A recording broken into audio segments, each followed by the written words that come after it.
আসসালামু আলাইকুম। মায়াবাই ভৌতিকতার আজকের পর্বে আমি জাহিদ আপনাদের সবাইকে জানাই স্বাগতম। আশা করি আপনারা সবাই ভালো আছেন, সুস্থ আছেন। বরাবরের মতো আজকে বৃহস্পতিবার আমরা মায়ার একক পর্ব নিয়ে আপনাদের সামনে এসে হাজির হয়েছি। আজকের পর্বে আপনারা শুনতে পাবেন দেবের ঘাট নামে একটি ঘটনা। এই ঘটনাটা শুরু 2000 সালের পর থেকেই এবং এই ঘটনাটা শেষটা হয় 2019-2020 সালের সময়, এবং এই ঘটনাটি ঘটে মাসুদ ভাইয়ের সাথে। তাহলে চলুন শুরু করা যাক দেবের ঘাট আজকের পর্বটি।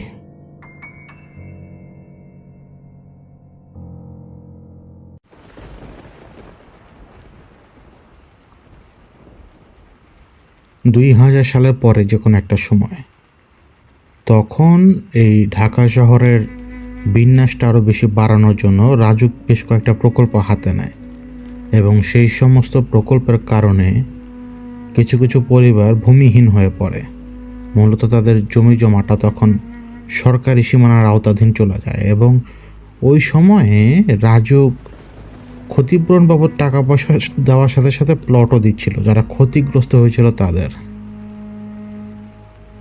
এরকমই একটা সময়ে এখন আমি যার ঘটনা বলছি, মাসুদ, তার বাবার নামে একটা প্লট জারি হয়, ক্ষতিগ্রস্ত প্লট আর কি, যেটা রাজুক থেকে জারি করা হয়। তখন পত্রিকায় বিশাল একটা পেজে কে কে মানে সেই প্লটগুলো পেয়েছে, কারা কারা পেয়েছে, তাদের একটা নাম্বার থাকতো, অনেকগুলো সংখ্যার নাম্বার। তো মাসুদের বাবা মাসুদের কাছে পেপার নিয়ে এসেছিল, এবং তারা সবাই আগ্রহী ছিল প্রচণ্ড যে তাদের নাম্বারটা আসছে কিনা, এবং তারা আলহামদুলিল্লাহ নিজেদের নাম্বার খুঁজে পায় যে তারা প্লট পেয়েছে। এখনকার উত্তরা আবাসিক এলাকার মধ্যেই তাদের প্লটগুলো ছিল, তাদের একটা প্লট ছিল। কিন্তু দুর্ভাগ্যজনকভাবে মাসুদের বাবা মারা যাওয়ার কারণে এই জটিল ব্যাপারগুলো মাসুদের পরিবার হ্যান্ডেল করতে পারছিল না। আবার ওই সময় ছিল কি, কিছু সরকারি কাগজপত্রের ব্যাপার স্যাপার ছিল, খাজনা ছিল, অনেক যেরকম থাকে জমি জমা সংক্রান্ত যে সমস্ত ব্যাপারগুলো, এগুলোতে তারা হিমশিম খাচ্ছিল। টাকা পয়সার ব্যাপার ছিল, খাজনা দেওয়া, এটা সেটা। তো তারা একজনের সাথে ডিল করে, যে এরকম ডিল সবাই করেছে, আমি শিওর, যারা তখন পারেননি রিলেট করতে পারবেন আপনারা এখন, যে তারা একজনের সাথে ডিল করে যে অর্ধেক জমি আপনার, বাকি অর্ধেক আমাদের, আপনি আমাদের সমস্ত খরচ বের করবেন। তো সেই লোক মৌখিক ডিল ছিল তাদের, বিশ্বাসের উপরে সব, এবং পাওয়ার অফ অ্যাটর্নি দ্বারা ওই লোক ওই পুরো জমিটা হাতিয়ে নেয়, এবং তাদেরকে খরচ চালানোর মতো টাকা পয়সা দিত আর কি। তো একটা সময় হলো কি, যে তার যে ফ্রডটা, পাওয়ার অফ অ্যাটর্নি নিয়ে যে ফ্রডের শিকার সে হয়, তার দরুন তারা জানতে পারে যে তাদের জমিটা, যেটা এখনও লিগেলি ভালোভাবে পাবলিশ পর্যন্ত হয়নি, এই জমি বিক্রি হয়ে গেছে। এখন পর্যন্ত তারা বুঝে উঠতে পারেনি কোনো কিছু, এই জমি বিক্রি হয়ে গেছে। তো তাদের মাথায় তো আকাশ ভেঙে পড়ার অবস্থা তখন।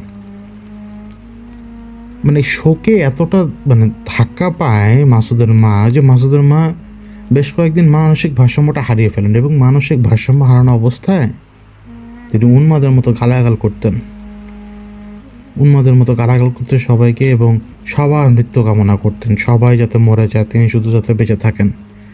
ছেলে মেয়েদের মৃত্যু কামনা করতেন, একসময় নিজেরও মৃত্যু কামনা করা শুরু করে দিলেন। মাসুদের মার এই অবস্থাটার মধ্যে দেখা গেল যে পরিবারে তখন অভাবটা ধীরে ধীরে হিট করা শুরু করলো। মাসুদের বাবার ব্যাংকে ওই সময় সম্ভবত 26,000 টাকার মতো ছিল, 2-3টা অ্যাকাউন্ট মিলিয়ে। এখন সেই টাকা দিয়ে তো আর বেশি দিন আপনি চলতে পারবেন না। তো ধীরে ধীরে অনেক কবিরাজে পানি পড়া হোক, তারা গ্রামে ছিল, তো অনেক কবিরাজে পানি পড়া হোক বা যেভাবেই হোক, ধীরে ধীরে মাসুদের মার মানসিক ভারসাম্যটা ফিরে আসে। মানসিক ভারসাম্যটা ফিরে আসার পরে মাসুদের মার মধ্যে একটা চেঞ্জ ছিল। তার হিসাবটা ছিল যে তাদের বিশ্বাস নিয়ে খেলেছে, যে তার এত বড় ক্ষতি করেছে, যে এখন পথে নামিয়ে দিয়েছে তাদের, একে সমূলে শেষ করে ফেলতে হবে। এখন সমূলে শেষ করে ফেলা তো দু একটা সহজ কথা না। এখান থেকে যে কেউ কারো মার্ডার করতে পারবে না সহজে। এমনকি বিশ্বাসের কারণে ওই লোক, তার নাম আমি এখন নিচ্ছি না, ওই লোকের নাম মোটামুটি যদি নির্দিষ্ট একটা এলাকায় এসে জিজ্ঞেস করতো সহজে তার ঠিকানা পাওয়া যেত। কিন্তু তারপরও তার মা চাচ্ছিলেন অন্য কিছু, যে সমূলে বিনাশ হবে, খুন করার দরকার নেই, খুন করাবো, অন্যভাবে করাবো। তো ধীরে ধীরে ধীরে ধীরে মাসুদের মার এই অ্যাটিটিউডটা মাসুদের মধ্যে ঢোকা শুরু করে, এবং এই অভাব অনটন, ভবিষ্যতের চিন্তা, এই সব কিছু মিলিয়ে তার মাথা ধীরে ধীরে খারাপ হতে থাকে। তো এক সময় সে করলো কি, চিন্তা করলো যে বান মারবে বা জাদুটোনা করবে তারা। এখন বান বা জাদুটোনা করতে গেলেও যাকে করবে তার তো কিছু দরকার, এখন সেটা তারা ম্যানেজ করবে কিভাবে? নাম দিয়ে তো কিছু করতে পারবে না তারা, না জানে বাবার নাম, না জানে মায়ের নাম, শুধুমাত্র স্পেসিফিক ঠিকানাটা জানে যে এই এলাকায় গেলে এই লোকের নাম বললে তার বাড়ি দেখিয়ে দিবে। তো একজন কবিরাজের পরামর্শে মাসুদ ঢাকায় আসলো, ওইভাবেই ওই লোকের বাড়ির আশপাশে গেল। তারপরও কোনো রকম বাবার নামটা ম্যানেজ করলো, মা আমার নাম ম্যানেজ করতে পারেনি সে। মাসুদ আজকে এই কবিরাজ, কালকে ওই কবিরাজ, কালকে অমুক তমুক, এগুলো করতে করতে করতে করতে ফলও পাচ্ছিল না, এবং অভাবের সংসারটা ধীরে ধীরে ধীরে ধীরে ধীরে এত খারাপ অবস্থার দিকে যায় যে এক সময় মাসুদের মা মারা যান। আর মাসুদের একটা বোন ছিল, মাসুদের বোনকে পরে এলাকাবাসী মানে গ্রামের লোকজন মিলে বিয়ে সাথে দিয়ে দেয়। মেয়ের বয়স হয়ে গিয়েছিল 16-17 তখন, মাসুদের মা মারা যাওয়ার কারণে। তো এখন মাসুদ একা, কিন্তু ওই জিনিসটা থেকে সে বের হতে পারেনি যে এত বড় ক্ষতি আমাদের যে করেছে তাকে তো ছাড়বো না। মাসুদ তার চেষ্টাটা চালিয়ে যাচ্ছে বছরের পর বছর, বছরের পর বছর। শেষমেশ এক জায়গাটা খোঁজ পেল। কথাটা ছিল এরকম যে যেই ব্যক্তি মাসুদকে ওই স্পেসিফিক ব্যক্তির খোঁজ দিল, সে ব্যক্তি বলছে মাসুদকে যে তুমি যত কিছুই করো না কেন, তার মন না নিতে পারলে সে তোমার জন্য কিছুই করবে না। সে টাকা পয়সা খোঁজে না, সে কোনো কিছু খোঁজে না, সে একদম ছিমছাম ওই নির্দিষ্ট একটা এলাকা থাকে, দেখবে তার কোনো ঘর নেই, বাড়ি নেই, কোনো কিছু নেই। যদি তার মন জোগাতে পারো তাহলে সে তোমাকে তোমার সমস্যার সমাধান করে দেবে, কারণ আমি নিজে দেখেছি তার কিছু কেরামতি আছে। তো মাসুদ তো ধাক্কা ধুক্কা খেয়ে খেয়ে বুঝে গিয়েছে যে এই লাইনের অবস্থাটা কীরকম। তারপরও ওই অন্তরে কোনায় 1 ইঞ্চি পরিমাণ, মানে 1 বিন্দু পরিমাণ আশা নিয়ে সে ওই ব্যক্তির কাছে যায়। তো ব্যক্তির নাম শুধু মাঝি, সবাই এইটুকু জানে যে তার নাম মাঝি। সে নিজেকে মাঝি বলেই পরিচয় দেয়, এর বাইরে কোনো পরিচয় নেই তার। এবং তার বেশভূষা হচ্ছে মানে শুকনো গরনের, বয়স অনেক, মাথার চুলগুলো বড়, দাড়িগুলো বড়, চেহারা কালো, একদম লিকলিকে গরনের শরীর, কিন্তু অপরিষ্কার নয়, সে অপরিষ্কার নয়। সুন্দর একটা লুঙ্গি সে পরে এবং সাদা শার্টের মতো একটা কাপড় পরে সে, ফতুয়ার মতো, এবং তার সাথে থাকে সবসময় একটা বাজারের ব্যাগ। এটাই তো সম্বল। তো ওই নির্দিষ্ট এলাকায় যায়, ওইটা একটা মাজারের মতো এলাকা, কিন্তু ওই মাঝি কিন্তু ওই মাজারের মধ্যে ছিলেন না, তিনি মাজারের বাইরে একটা জায়গায় অবস্থান করছিলেন, একটা গাছের নিচে। তো ওই লোক তাকে দেখিয়ে দেয় যে ওই জায়গায় গেলে তুমি ওই যে মাঝি দেখো, মাঝি বসে আসছো। এখন মাঝির সাথে সে যখন প্রথম দিন কথা বললো লাভ হয়নি। মাঝির কাছে যে সে যখন শুধু এইটুকু জিজ্ঞেস করলো আপনি কেমন আছেন, মাঝির সাথে সাথে পায়ের জুতো খুলে ছুঁড়ে মারো উপরে, আর বলে যে এখান থেকে দূর হও। আবার পরের দিন গেল, মানে একদিন পরে আবার গেল সে, একই রকম। এখন একদিন পরে আরেকবার সে কেন গেল? যেহেতু তাকে জুতো ছুঁড়ে মেরে অপমান করেছিল মাঝি। এটা পিছনে একটা কারণ আছে। মাসুদ যেটা রিয়ালাইজ করে যে যার কাছে যায় সে তার কাছে গেলে বলে বসেন, বলেন কি সমস্যা, কিন্তু আমি মাঝের কাছে গেলাম, মাঝে উল্টা আমাকে মানে তাড়িয়ে দিল। ঘটনা কি? তো তার মাথায় এই জিনিসটা ঢুকে যায় যে হয়তো মাঝের মধ্যে অ্যাবিলিটি আছে, মাঝি তার সমস্যার সমাধান করতে পারে। কারণ অন্য সব লোক সবসময় তার সাথে মিষ্টি কথা বলেছে, মাঝি প্রথম দেখাতে তাকে মানে একরকম বের করে দিয়েছে। একদিন পরে সে আবার যায়, আবারও তাকে অপমান করে, আবারও সে আরেকবার যায়, তার মুখে থুতু মারে। কিন্তু এই মাসুদ কিন্তু সেই জায়গায় যাওয়া বন্ধ করেনি। এইরকম হতে হতে হতে হতে একদিন মাসুদকে সে আর কিছু বলেনি। মাসুদ কথা জিজ্ঞেস করার পরও উত্তর দেয়নি, চুপচাপ বসে আছে চোখ বন্ধ করে। মাসুদ একটু সাহস করে বসলো এমনভাবে যে দুই পায়ের উপর ভর দিয়ে বসলো এবং হাতটা মাটির উপরে রাখলো, মানে একটু স্যারেন্ডার টাইপের ভাব। তো ওই মাঝে বলল, তুই যে পথে হাঁটতে চাস ওই পথ ভালো না, তুই ওই পথে যাস না, তোর একটা মাত্র বোন আছে, তোর সমস্ত জিন্দগি ধ্বংস হয়ে যাবে, তুই ওই পথে যাস না। তো মাসুদ তো অবাক, আমি কিছু বললাম না, আমার ব্যাপারে জেনে গেছে, ঘটনা কি? মাসুদ মানে বাবা বলে পায়ের ধারে বসে পড়তে পড়তেই ওর চোখ দিয়ে পানি চলে আসে।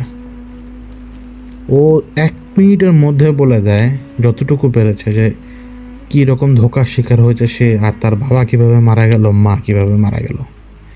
এখন মা মারা যাওয়ার আগ পর্যন্ত সে চেয়েছে তার বিচার হোক, তাকে সে শিক্ষা দেখ। কিন্তু আমি মা বেঁচে থাকা অবস্থায় কিছু করতে পারিনি। আমার বোনটা পর্যন্ত এখন বিয়ে হয়ে গেছে, আমি এখন একা। আমার মাথায় শুধু একটা জিনিসই আছে যে আমি ওকে যেভাবে পারি ওরা শিক্ষা দিতে হবে, নাহলে আমার কোনো শান্তি নেই। তো মাঝে কেন যেন আছে কিছু বললো না ওকে, চুপচাপ শুনলো কথাটা। কিন্তু প্রায় 1 ঘন্টা বসে থাকলো সেইখানে, মাঝিও কোনো কথা বলে না, মাসুদও কোনো কথা বলে না। একটা সময় মাসুদ প্রায় 2 ঘন্টার মতো সময় চলে যাওয়ার পরে, অনেক রাত হয়ে যাওয়ার পরে মাসুদ করলো কি, উঠে দাঁড়ালো এবং এইটুকু বললো মাঝিকে যে আমি আজকে আসি, আমি আসছিলাম আপনার কাছে সাহায্যের জন্য। তো এই কথা বলে মাসুদ যখন চলে যাবে ওই সময় মাঝি ডাক দিল, আয় দাঁড়া। তো মাসুদ মানে আগ্রহ নিয়ে আর ঘুরেনি, ওই ক্লান্ত মনেই শুধু জিজ্ঞেস করলো যে জি বলেন। মাঝি বলল, আমার জন্য কি আনতে পারবি বল। তো মাসুদ বলল যে আপনি কী চান? তখন মাঝি বলল,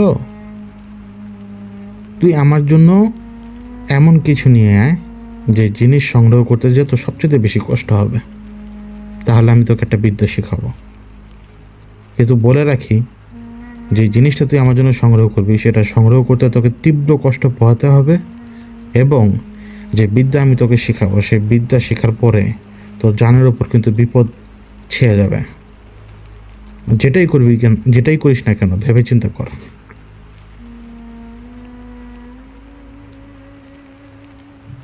তো মাঝের এই কথা শুনে মাসুদ বলল যে আমি আপনার জন্য কি করবো, আপনি আমাকে সেইটুকু বলেন শুধু। তো মাঝি বলল, তোর ইচ্ছা, তুই কী করতে পারবি কর, কিন্তু সেটা সংগ্রহ করার জন্য তোকে কষ্ট করতে হবে। এখন অনেক কিছু করলো মাসুদ, ওই মানে দুর্গম জায়গা থেকে কিছু জিনিস সংগ্রহ করে এনে তাকে খুশি করানো, কোনো ফুল বা ফল। মাঝি কিন্তু খুশি হয় না। এভাবে 10-12 বার চেষ্টা করার পরে একদিন বিরক্ত হয়ে বলল যে আপনি আমাকে বলে দিন না যে এই কাজটা করে, এই কাজটা না করতে পারলে তোকে আমি কোনো কিছু শেখাবো না। তখন মাঝি বলল, তো তোর হাতের একটা আঙ্গুল কেটে আমাকে দিয়ে দে, পারবি? তো এই কথা শুনে মাসুদ একটু থতমত খেয়ে যায়। তো মাঝি বলছে তখন, দেখ তোকে আমি বলতে পারি যে তুই গোরস্থান থেকে এটা নিয়ে আয়, তুই শ্মশান থেকে এটা নিয়ে, এটা তো একদম সহজ, এটা তো করতে তো কোনো কষ্ট হবে না। কিন্তু যদি তুই তোর নিজের আঙ্গুল কেটে আমাকে দিস, সেই কাটার যে কষ্ট, এই কষ্ট যদি তুই সইতে পারিস, তাহলে এই বিদ্যা প্রয়োগ করে তুই বেঁচেও যেতে পারবি। তুই এই বিদ্যার ব্যাপারে কিছু জানিস না। এখন ভেবে দেখ, তুই যদি তোর আঙ্গুল আমাকে দিতে পারিস তাহলে বিদ্যা তুই পাবি। তো মাসুদ জিজ্ঞেস করলো যে এইখানে আঙ্গুল দেওয়ার সাথে বিদ্যার সাথে সম্পর্ক কি? মাঝি আবারও বলল, তোকে তো আমি বলেছি যে বিদ্যা তুই শিখতে চাস, সেই বিদ্যার পিছনে তোকে ভয়ানক শ্রম দিতে হবে, ভয়ঙ্কর কষ্ট পোহাতে হবে, যেই কোনো কিছু হতে পারে তোর সাথে। যদি তুই এই আঙ্গুল হারানোর কষ্ট সইতে পারিস তাহলে অবশ্যই তুই সেই কষ্ট থেকে বেঁচে যাবি, তোর জানের উপর থেকে বিপদ যেটা থাকবে সেটাও সরে যাবে। কিন্তু তুই যদি এটাতেই ব্যর্থ হয়ে যাস তাহলে তুই সেই বিদ্যা প্রয়োগ করতে পারবি না এবং তুই ব্যর্থ হয়ে যাবি। আমি তোর ভালোর জন্যই বললাম, যদি সইতে পারিস তাহলে সব করতে পারবি, সইতে পারবি না কিছু পাবিও না, কিছু করতেও পারবি না। ওই দিনের পরে মাসুদ অনেক চিন্তা ভাবনা করলো কিভাবে সে নিজের আঙ্গুল কাটবে। মানে এটা কিন্তু সহজ কথা না। একবার করেছে কি, মানে গাছের ডালের উপরে, যেটাকে লাকড়ির মতো বলে, আমাদের হাতের মুঠোর মধ্যে চলে আসবে এরকম ডালের উপরে আঙ্গুল মানে এমনভাবে ধরেছে যাতে তর্জনী আঙ্গুলটা সোজা অবস্থা থাকে। মানে সে সাহস করেছে যে দা দিয়ে এক কোপ মেরে ছুটিয়ে ফেলবে, কিন্তু বেচারা জানে ওই পরিমাণ সাহস তো নেই। মনে হয় যে না আমি কোপ দিতে পারবো, কিন্তু ওই দা বাম হাতে তুলে নেওয়ার পরে এমনিতেই 12টা বেজে যায় যে না আমি পারছি না, আমার পক্ষে সম্ভবই না। মানুষের মধ্যে ভয় ধরবে, কিন্তু সেই ভয়টাই কিন্তু এইখানে এসে পাচ্ছে। তারপরও কয়েকবার সে চেষ্টা করলো। একবার সে করেছে কি যে শিলপাটা দিয়ে আঙ্গুল থ্যাতলানোর চেষ্টা করেছে, কিন্তু একটা বাড়ি মেরেই সে নিজে লাফিয়ে উঠেছে ব্যথায়। এবং প্রায় 14-15 দিন বা 20-22 দিনের মতো ওই আঙ্গুল ফুলেছিল, সে কিচ্ছু করতে পারেনি। ওই আঙ্গুলে ব্যথা তার জ্বর এসে পড়েছে। এদিকে সমাধান তো হয় না, এবং এই জ্বর নিয়ে সে যখন মাঝির কাছে পর্যন্ত গিয়েছিল, মাঝি বলেছে একই কথা, সইতে পারলে কর আর সইতে না পারলে করিস না। তো একদিন, ওই দিন হচ্ছে তার মায়ের মৃত্যুবার্ষিকী। তো কোনো কারণে বোন সেদিন আর তার সাথে দেখা করতে আসেনি। ধীরে ধীরে বোনও তাকে ভুলে যাচ্ছে। বিয়ে কিন্তু বেশি দিন হয়নি। তো সেদিন সে একা, এবং সারাদিন তার পেটে এক ফোঁটা দানা পানি পড়ে নেই, আর কেউ তার খোঁজও রাখে নেই মাসুদের। এমন না যে মাসুদ ছোট, মাসুদ কিন্তু তখন বড়, 32 বছর বয়সের যুবক। তো ওই দিন সে মানে একটা জায়গায় বসেছিল, যে জায়গাটায় হচ্ছে সুপারি কাটার যে জাতাকল থাকে, ওই জাতাকল তৈরি করার কাজ করছেন কামার। সে ওইখানে বসে ওই শুকনা মুখে ওই আগুনের দিকে তাকিয়ে আছে। মানুষ আর কিছু করতে পারে না যখন তার সেন্স ধীরে ধীরে লোপ পায়। পেটের ক্ষুধা যদি থাকে, ভেতরে যদি ইমানের অবস্থা ভালো না থাকে, তাহলে মানুষ ধীরে ধীরে ধীরে ধীরে ধ্বংসের পথে আগায়। তো মাসুদ কি মনে করে, উঠেই সোজা যে সুপারি কাটার যে জাতাকল থাকে, ছোট আঙ্গুলটা ঢুকিয়ে দিল ডান হাতের, এবং সাথে সাথে এক চাপ বাম হাত দিয়ে। প্রথম কয়েক সেকেন্ড সে কিছু টেরই পায় নাই কী হয়েছে, শুধুমাত্র টের পেল কেমন যেন একটু ঠান্ডা ঠান্ডা লাগে, তারপরে গরম, তারপরেই বিকট ব্যথা আর বিশ্রী অনুভূতি। তো গল গল করে রক্ত পড়ছে। তো কামারের ওই জায়গায় যারা কাজ করছিল ওরা তো পুরোপুরি হাইপার। তারা চট থাপ্পড় তো মারলই, আবার কেউ কেউ কিল ঘুষাও মারলো, কিন্তু আবার ওই হাতটার রক্ত আটকানোর জন্য বেশ কয়েকজন চেপেও ধরেছে, আর সে চিৎকারও করছে মাসুদ। ওই কাটা আঙ্গুলে সে চড়ও খেলো, থাপ্পড়ও খেলো, কিল খেলো, ঘুষি খেলো এবং আরও কয়েকজন লোক তার আঙ্গুল চেপে ধরে রেখেছে, মানে যাতে রক্ত পড়া বন্ধ হয়। আঙ্গুল কিন্তু বিচ্ছিন্ন হয়ে গেছে ছোটটা। ওই যন্ত্রণা আর ওই ব্যথায় তাকে মানে ট্রিটমেন্ট করে দেওয়া হয় ছোটোখাটো। ওই যন্ত্রণা আর ব্যথায় তার মনে হচ্ছে যে তার পুরো হাতের আগাটা, মানে কবজি পরিমাণ অংশটা বোধ চলে গেছে, মনে হচ্ছে ফুলে ট্যামা হয়ে পাথরের মতো ওজন হয়ে গেছে।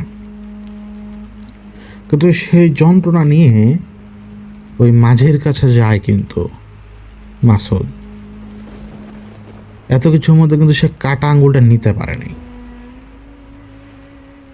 তো মাঝের কাছে যেয়ে ওই ভাঙা গলায়, মানে ওই জ্বর চলে আসে শরীরে, পেটে কিছু পড়ে নেই।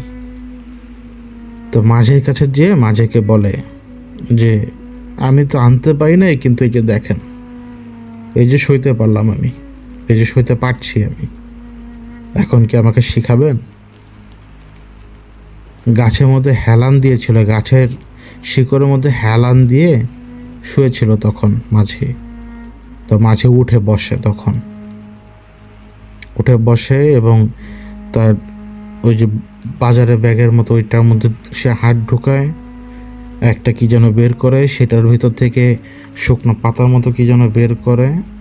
তার কাছে একটু পানি ছিল, ছোট্ট একটা ওই মালসার মতো, ওটার মধ্যে থেকে একটু পানি সে নিয়ে মাসুদকে খেতে বলে, ওই পাতার গুঁড়ো সহ।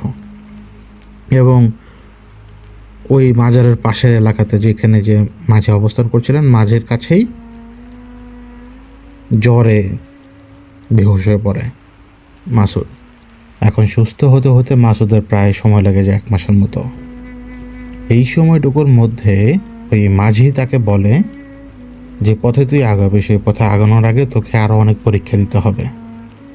সবার আগে তোর নিজের অন্তরে ভয়কে গায়েব করতে হবে, সেই সাথে তোর নিজেকে শক্তিশালী করতে হবে। এখন তুই এটা কীভাবে করবি? তা হচ্ছে, এখান থেকে অমুক দূর দূরে জঙ্গল আছে, মানুষজন সেখানে যায় না। তুই একটা কোদাল দিয়ে সেখানে কবর খুঁড়বি, ওই কবর খুঁড়ে ওই কবরের মধ্যে বসবাস করবি 21 দিন। এবং এই 21 দিন যখন তুই কবরের মধ্যে বসবাস করবি, যে মাটি তুই কেটেছিস, কবর থেকে তুলেছিস, সেই মাটি দিয়ে তোর 40 হাত দূরত্ব বরাবর তুই মাটি ছড়িয়ে ছড়িয়ে ছড়িয়ে দিয়ে গোলক একটা বৃত্ত করে নিবি। তুই এই বৃত্তের বাইরে যাবি না। তার মানে কবরে তুই থাকবি, সেখানে তুই সব কিছু করবি। তো বাইরে যাওয়া দরকার পড়লে তুই কবর থেকে বের হয়ে তুই 10-15 হাত দূরে যেয়ে সেটা কাজ সেরে আবার ফিরে আসবি। কিন্তু তোর সীমায় থাকবে তোর কবর থেকে গোলাকার আকারে প্রায় 40 হাত, এর বাইরে তুই যেতে পারবি না। এবং তুই অনেক কিছু দেখবি। মনে রাখবি, ওরা এই 40 হাত সীমানার মধ্যে আসবে না। অনেক কিছু শুনবি, কিন্তু কোনো কিছুর প্রতি ভ্রুক্ষেপ করবি না। এরপরে মাসুদকে তিনি, সেটা যেটাই হোক, মাঝে মাসুদকে একটা মন্ত্র দেয়। তো মাসুদ করলো কি, সেখান থেকে চলে যায় এবং মাঝে তাকে কিছু টাকা পয়সা দেয়, দিয়ে বলে যে প্রথম কয়েকদিন পরে তোরা ক্ষুধা লাগবে না, তো এই কয়েকদিনে খাবার তুই নিয়ে যা, শুধু ফল খাবি, এর বাইরে কোনো কিছু খাবি না। পানি দরকার পড়বে তোর পানি ব্যবস্থা হয়ে যাবে। বৃষ্টি হবে, সে পানি ধরে রাখবি। একটা ছেলের বেশি পানি দরকার পড়ে না, শুধুমাত্র গলা ভেজানোর জন্য পানি ব্যবহার করবি, অন্য কোনো কাজে পানি ব্যবহার করবি না। এবং তুই ওই কবরেই থাকবি, ওই কবরেই ঘুমাবি, ওই কবরেই সব কিছু করবি, খাওয়া দাওয়া সব কিছু সেখানে হবে তোর। এবং সেইখানে বসেই রাতে অন্ধকার নামার পরে আমি যে মন্ত্র শিখিয়ে দিয়েছি, এই মন্ত্র শুধু পড়তে থাকবি। দিনের বেলা বের হবি, কিন্তু রাতের বেলা বের হবি না। তোকে আবারও সাবধান করি, তুই যে জায়গায় বসে আসন পেতে সাধনা করবি, তার আশপাশে 40 হাত সীমানা ওই কবরের মাটি দিয়েই তুই কিন্তু বন্ধ করে রেখেছিস, ওটার বাইরে তুই যেতে পারবি না। তো মাসুদের তো আর কোনো কিছু করার মতো নেই। তো এর মধ্যে আবার মাসুদ কারাবতী দিকে ছিল, বা সেটা ট্রিক হোক বা যেটাই হোক, সে অদৃশ্য একটা ছোঁয়া পেয়েছিল মাঝির কাছে থাকাকালীন অবস্থায়, যার কারণে মাঝির প্রত্যেকটা কথা তার বিশ্বাসযোগ্য, এবং মাঝি তাকে বেশ কয়েকটা নিদর্শন দেখিয়েছে অদৃশ্যের। এখন সে কবর খুঁড়বে। এখন একটা মানুষের পক্ষে কবর তা করা সম্ভব না, আনারি মানুষ, তার উপরে তার হাতের একটা আঙুল নেই, এখন পর্যন্ত কিন্তু হাত দুর্বল। তারপরে সে কোনো রকম খুঁড়ে, এবং এই খোঁড়ার আয়তনটা ছিল তা, সে যদি এখন কবর প্রায় 1 হাতের মতো করেছে। আর সে খুঁড়তে পারে না, আর খুঁড়তে পারবে না, হাতে প্রচণ্ড ব্যথা করছে তার। এদিকে ধীরে ধীরে অন্ধকার ঘনিয়ে আসছে, আর যতটুকু মাটি ছিল অতটুকু মাটি সে ছিটিয়ে ছিটিয়ে ছিটিয়ে ছিটিয়ে ওই 40 হাত হিসাব করে ছিটিয়ে দেয়। ছিটিয়ে দেওয়ার পরে এবার সে কবরের ঠিক পাশে বসে অপেক্ষা করতে থাকে। ওর কাছে এমন লাগছিল যে চারপাশটা কেমন যেন, সে তো লোকালয় থেকে দূরে, চারপাশটা কেমন যেন নীরব, মানে এখানে কোনো মানুষ থাকে না। এখানে কারা থাকে সেটা জানে না, কিন্তু থাকে কারা? কারণ বন জঙ্গল একদম আবাদ করা, মানুষ তো নেই, তার মানে এখানে অন্য কিছু আছে। তারা আছে যারা অদৃশ্যের লোক। মাসুদ ওই কবরের পাশে, নিজে যে কবরটা খুঁড়েছে ওই কবরের পাশে হাঁটু ভাঁজ করে বসেছিল। অন্ধকার নেমে গেছে, এবং ধীরে ধীরে ধীরে ধীরে ঝিঝি পোকা সহ বন জঙ্গলের পোকামাকড়ের শব্দ শুরু হলো। তো মাসুদ করলো কি, না দাঁড়িয়েই আস্তে করে নেমে গেল, মানে হাতে ভর দিয়ে উল্টো হয়ে পিঠটা নামিয়ে দিয়ে সে মাটিতে নেমে পড়লো, কারণ এখানে মাটিতেই শুয়ে থাকতে হবে তাকে। এখন যখন সে মাটিতে শুয়েছে, সামনের দিকে তাকালো, ওপরে সব অন্ধকার এসছে গাছার কারণে। আলো যতটুকু ছিল তার পায়ের দিক থেকে আসছে, সেই আলোটা ধীরে ধীরে নিভে যাবে, কারণ আকাশের আলো বেশিক্ষণ থাকবে না আর। তার কাছে কেমন জানি লাগলো, মনে হচ্ছে তার দম বন্ধ হয়ে আসবে। এমন একটা অনুভূতি মাসুদের, যে মনে হচ্ছে যে এইখানে প্রচণ্ড শান্তি। এই যে 1 হাত নিচে যে সে অবস্থান করছে, কোনো ঝিঝি পোকার শব্দ নেই, কোনো কিছু নেই, প্রচণ্ড আরামের জায়গা এটা। ডান দিকে ঘুরলেও ঠান্ডা লাগবে, বাম দিকে ঘুরলেও ঠান্ডা লাগে, মানে একটা শীতল পরশ, আর খুব শান্তি। মানে এত শান্তি লাগলো তার, কখন যে সে ঘুমিয়ে গেছে নিজেও জানে না। এবং তার ঘুম ভাঙে রাতের বেলা কখন এটা সে নিজেও জানে না, কারণ সময় দেখার মতো কোনো বস্তু তার কাছে নেই। চারপাশে ঘুটঘুটা অন্ধকার, কিন্তু ওই যে সে যতক্ষণ পর্যন্ত শুয়েছিল সে কোনো শব্দ পায়নি, কিন্তু যখন সে বসলো তখন তো তার মানে শোল্ডারের উপর থেকে মাথাটা তো তখন ওই কবরের সীমানার বাইরে। সে এখন পুরো জঙ্গলের শব্দ তার কানে ঢোকা শুরু হয়ে গেল, ঝিঝি পোকার শব্দ, এটার শব্দ, কিন্তু এর মধ্যে একটা শব্দ, সেটা হচ্ছে কি জানি পায়ে হাঁটছে। কুকুর, জানোয়ার, বিড়াল না, কিন্তু কে যেন হাঁটছে। আর এই হাঁটার অনুভূতিটা সে অনুভব করছে, মানে সে ঘুরে তাকায়, অন্ধকারের মধ্যেও তাকায়, ওইখানে দেখার মতো তার কাছে কিছু নেই, কারণ ঘুটঘুটা অন্ধকার।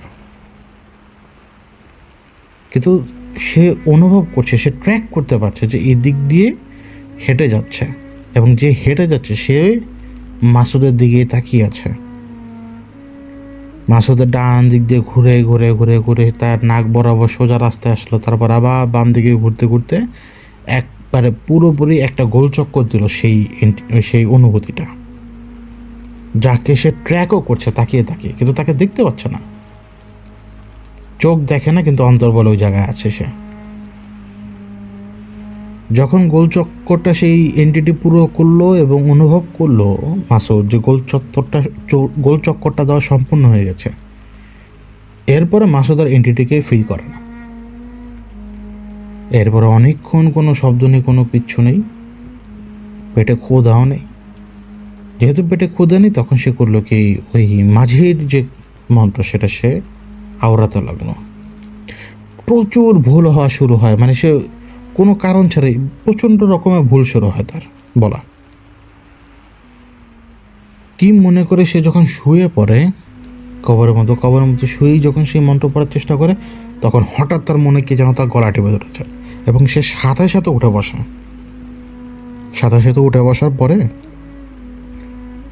ওই হাঁপানো অবস্থায় ভালো করে খেয়াল করলো যে আসলে তার গলার কাপড়টাই কেমন যেন ফাঁসের মতো হয়ে গেছে। সাথে সাথে নিজের কাপড়টা সে খুলে ফেলে, মানে উপরের কাপড়টা, যেটা মানে উপরের অংশ ঢাকা থাকে আমাদের যে কাপড় দ্বারা, ওই কাপড়টা সে খুলে ফেলে। কিন্তু যখন এই কাপড়টা সে খুলে ফেলে, তার তো মন্ত্র পড়ার মধ্যে বাধা এসেছে। তখন সেটা হাসি শুনতে পায়। এই হাসিটা বহু দূর থেকে আসে। তো ওই হাসিটাকে সাথে সাথে যে দিক থেকে হাসিটা ভেসে আসলো, ওই দিকে সাথে সাথে তাকায় মাসুদ। ওই অন্ধকারের মধ্যে সে অনুভব করছে যে ওইখান থেকে, ওই 40 হাত না, আরও অনেক হাত দূর থেকে কে যেন গাছের মগডালে বসে তার দিকে তাকিয়ে হাসছে। তো মাসুদ ভয় পেলেও তার আবার এই বিশ্বাস ছিল ওই যে 40 হাতের ভিতরে কেউ আসবে না। এখন তো মাসুদ আরও বেশি ইন্সপায়ার হয়ে গেল যে না, হবে, আমি পারবো। এবং তার মাথার মধ্যে একটা জিনিসই কাজ করছিল তখন, ওই লোক যে বেইমানি করেছে, যে সর্বশান্ত করেছে ওদের, ওকে পুরো পরিবার সহ তাকে শেষ করতে হবে। আবার যখন এই কথা সে চিন্তা করছিল, অনেক সময় দেখবেন যে আমি রেকর্ড করার সময় টিকটিকি টিকটিক করে, এইরকম টিকটিক শব্দ ভেসে আসে দূর থেকে। কিন্তু ওই টিকটিক শব্দটাও ছিল এরকম, ঠিক ঠিক ঠিক, টিকটিকির মতো না কিন্তু। তো ওই দিন আরও কিছুক্ষণ সে চেষ্টা করলো মন্ত্র পড়ার, কিন্তু তার হলো না। এইভাবেই প্রায় 4 দিন সে পার করে, এবং 4 দিন সে পার করার পরে, মানে এই 4 দিন কিন্তু এগুলোই হচ্ছিল। সে কাউকে ট্র্যাক করছে, কেউ দূর থেকে তাকে দেখছে, এইটুকুই, এগুলোর মধ্যেই সব কিছু। 5ম দিন মানে অন্ধকার ঘনিয়ে যাওয়ার পরে তার কেমন যেন লাগলো, মানে এতগুলো বছরে কখনো মাসুদ অনুভব করেনি, মানে কামনা বাসনা সে কোনোদিন অনুভব করেনি, কিন্তু হঠাৎ সেদিন সে প্রচণ্ড কামনা বাসনা অনুভব করলো। মানে তার কেমন যেন লাগছে। তো কবরের মধ্যে শুয়ে ডান কাত হয়ে ওই মন্ত্র বিড়বিড় করতে করতে করতে করতে হঠাৎ তার মনে হলো যে কেউ তার উপরে চড়ে বসেছে, এবং ওই সঙ্গম করছে কেউ তার সাথে। ওই 4-5 মিনিট ওই ঘরের মধ্যে থাকার পরে হুট করে ওর হুঁশ আসে, যখন ওর শরীরে সেই কামনা বাসনা একদম গায়েব হয়ে যায়, এবং হুঁশ আসার সাথে সাথে সে লাফিয়ে ওঠে। কিন্তু সে অনুভব করলো যে তার নিচের কাপড়টা সরানো ছিল। ওই সময়ে ঠিক তার নাক বরাবর, সে তো 2টা পা দিয়ে এখন বসা, তার পাগুলো তো সোজা, ওই নাক বরাবর ওই 40 হাত ডিস্টেন্সের ওই জায়গা থেকেই একটা মেয়ে তাকে ডাক দেয় এবং বলে, ওই সাধনা না করে তুমি উঠে চলে আসো। তো এই প্রথমবার এরকম কথা শুনে ও তো ভয় পেয়ে যায়। মাসুদ সাথে সাথে করে কি, নিজেকে আড়াল করার চেষ্টা করে। তো আড়াল করার যখন চেষ্টা করে, কবরের মধ্যে যখন সে আবার শুয়ে পড়ে এবং নিজেকে মানে আড়াল করার চেষ্টা করে, তখন উপরের চারপাশে কি হচ্ছে সে তো সেটা শুনতে পাচ্ছে না। মাটির গুঁড়া এসে পড়তে শুরু করে ওর উপরে। এখন এই মাটির গুঁড়োগুলো একটা দুটো করে আস্তে আস্তে ধীরে ধীরে ধীরে ধীরে ওই শিলার বৃষ্টির মতো বাড়তে থাকে। তো একটা সময় যখন আবার সে উঠে মানে মাথা চালা দেওয়ার চেষ্টা করে, তখন সে শুনে যে প্রচণ্ড, মানে যখন এই কবরের উপর থেকে তার মাথাটা ওঠে, সাথে সাথে সব শব্দ তার কানে ঢোকে, প্রচণ্ড হাসি তামাশার কান্নার শব্দ। এই বনে কোনো মানুষই থাকে না, তাহলে হাসি কান্না কে কাঁদে? গায়ের মানে শরীরের পশম দাঁড়িয়ে যাবে, এত অন্ধকার। কিন্তু দূরে, আরও দূরে যদি নজর যায়, গাছপালার ফাঁকে চাঁদের আলো কিন্তু তখন দেখা যায়, কিন্তু ওই জায়গাটা এতই ঘন উপরের দিক দিয়ে চাঁদের আলো এখানে এসে পৌঁছায় না। ওই দিনের পরে আরও কয়টা দিন কাটে। এর মধ্যে একদিন সে কবরের মতো শুয়ে আছে, সে চিন্তা করছে কি করবে কি করবে কি করবে। হঠাৎ তার আবার চোখ লেগে আসে। তার যখন চোখ লেগে আসে, সে স্পষ্ট অনুভব করে কারা যেন তাকে জীবন্ত কবর দেওয়ার চেষ্টা করছে।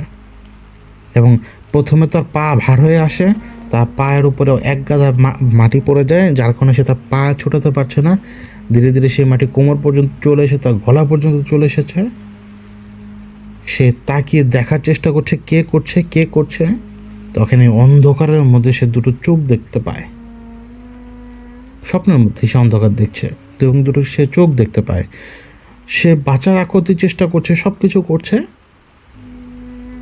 যখন তার এই হুঁশটা ফিরল, সে আসলেই তার গায়ের উপরে মাটি ছিল। সে ওঠার চেষ্টা করছে প্রচণ্ড জোর দিয়ে, কীভাবে যেন সে উঠলো। উঠে সে তো তার কানে প্রচণ্ড শব্দ আসছে, শব্দ মানে ভয়ঙ্কর শব্দ। সেই কবর থেকে উঠলো এবং সে শুধু দৌড় দিল। গাছের সাথে বাড়ি খেয়ে পড়ে, উষ্টা খেয়ে পড়ে। কেউ তার পিছনে দৌড়াচ্ছে, বলছে ধর ধর ধর ধর ধর, আজকে রাজভোগ হবে, আজকে রাজভোগ হবে, ধর ওকে ধর, এইরকম কথাবার্তা। সে শুধু দৌড়ায়, গাছের সাথে বাড়ি খায়। তার একটাই লক্ষ্য, দূরে যে সে চাঁদের আলো দেখতে পাচ্ছে সে সেইখানে যাবে। ধাক্কা খেয়ে গাছের সাথে এটা সেটা। তারপরে সে যখন ওই জঙ্গল থেকে সে বেরিয়ে একেবারে সোজা চলে আসে, তখন তার সামনে নদী।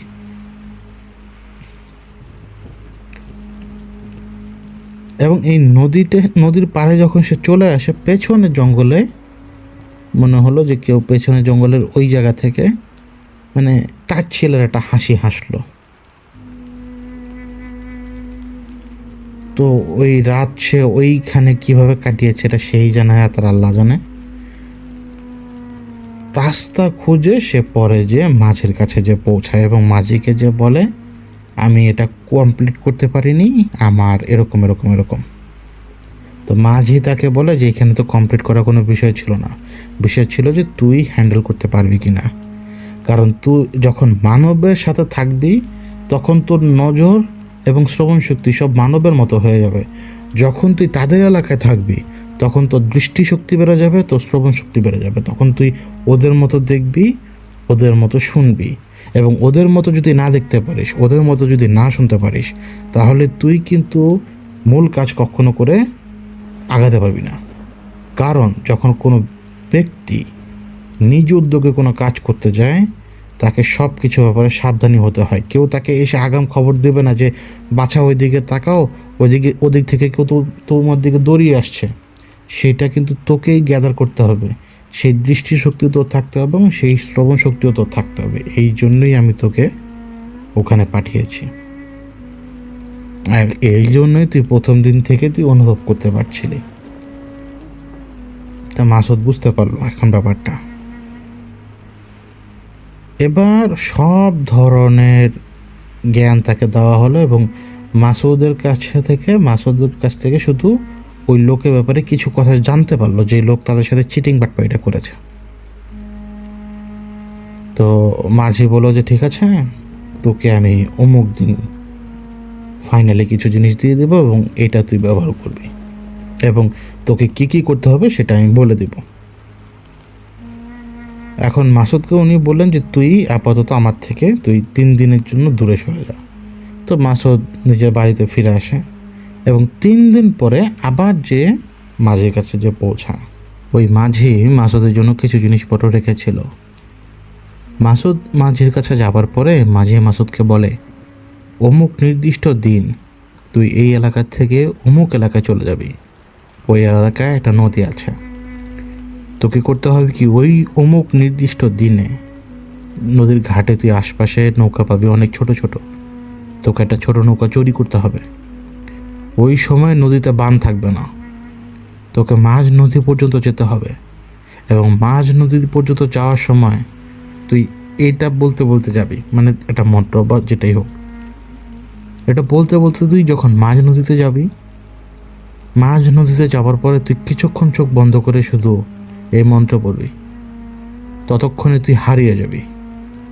হারিয়ে যাবার পর এখন তোর সামনে আর কোনো দিক ঠিক থাকবে না, তুই চিনতে পারবি না তুই কোন জায়গা থেকে এসেছিস। এখন তুই শুধু সেই মন্ত্রই পড়তে থাকবি এবং তুই চেষ্টা করবি বাম দিকে চাপার।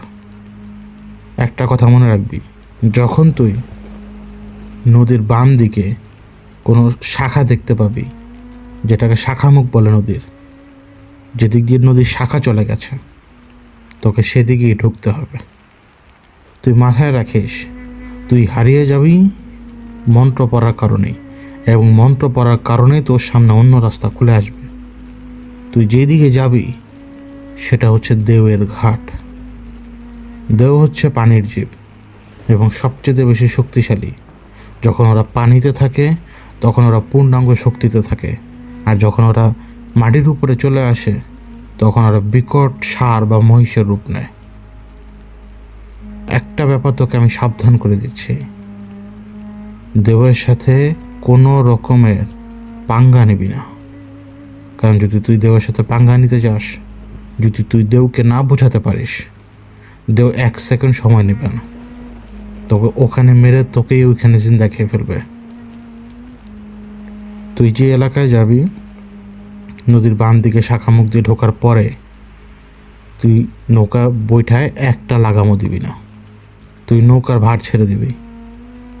নৌকা যদি কোথাও যে থামে তখন তুই শুধু অপেক্ষা করবি, তারা আসবে তোর কাছে, তারা আসার পরে তোর ফরিয়ে তাদেরকে শোনাবি।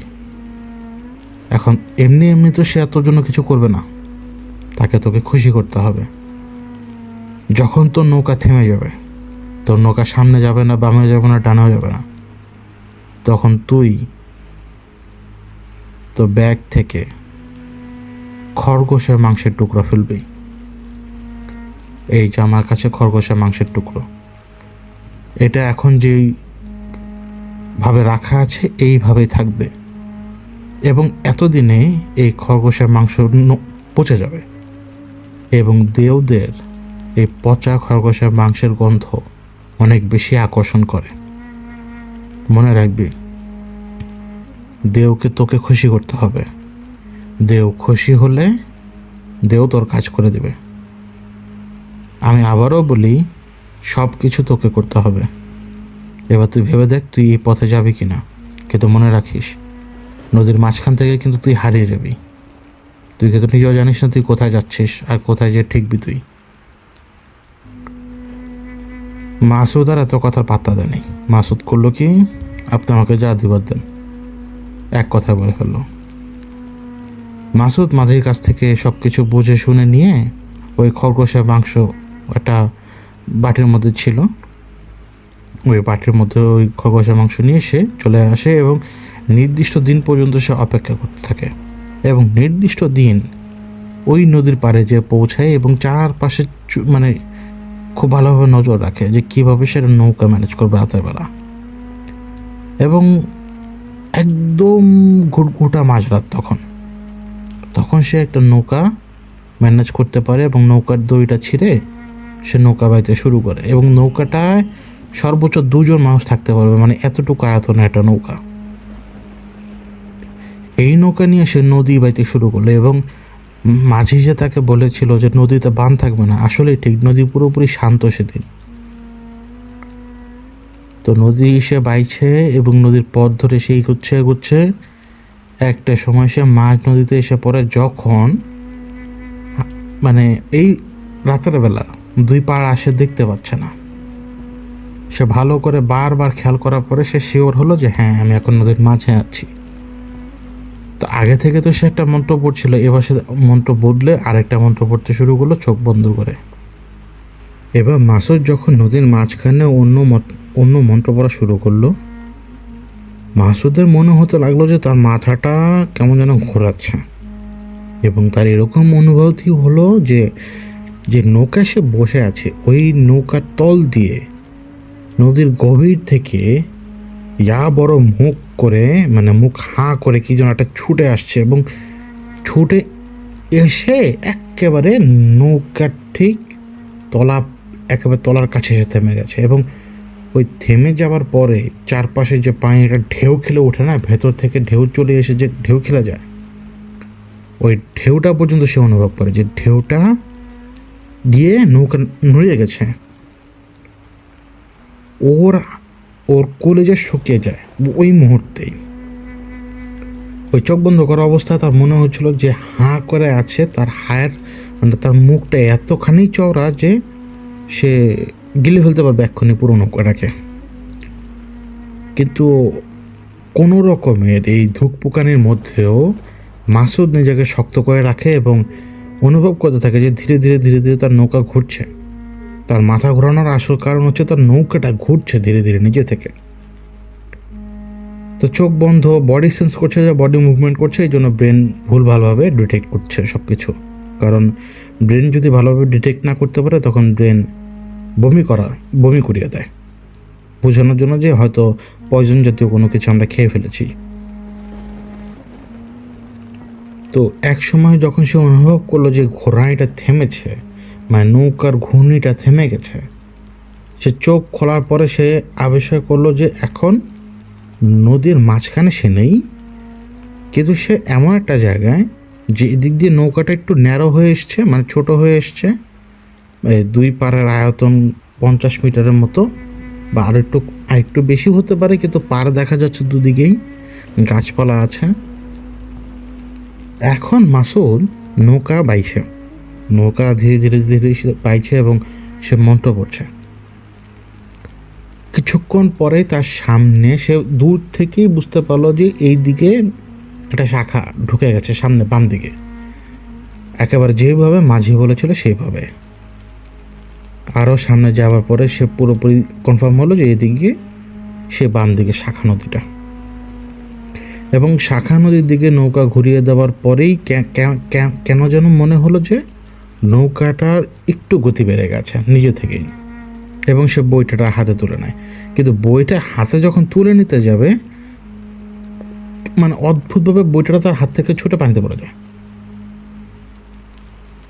তো এটা সে লক্ষ্য করলো, যখন করলো তখন পানির দিকে তো সে তাকিয়েছিল, তখন তার কেন যেন মনে হলো যে নৌকার ঠিক পেছনে যেদিকে সে বসেছিল, নৌকার গোলের কোনা বরাবর যখন সে তাকিয়েছিল, পানির মধ্যেই মনে হলো যে মানুষ একজন, কিন্তু সে পুরো তার শরীরে কালো পশমে ভরপুর এবং তার চোখ দুটা কেবল কেমন যেন সাদা, পানির মধ্যে সাঁতার কাছে তার নৌকার সাথে, এরকম তার মনে হলো।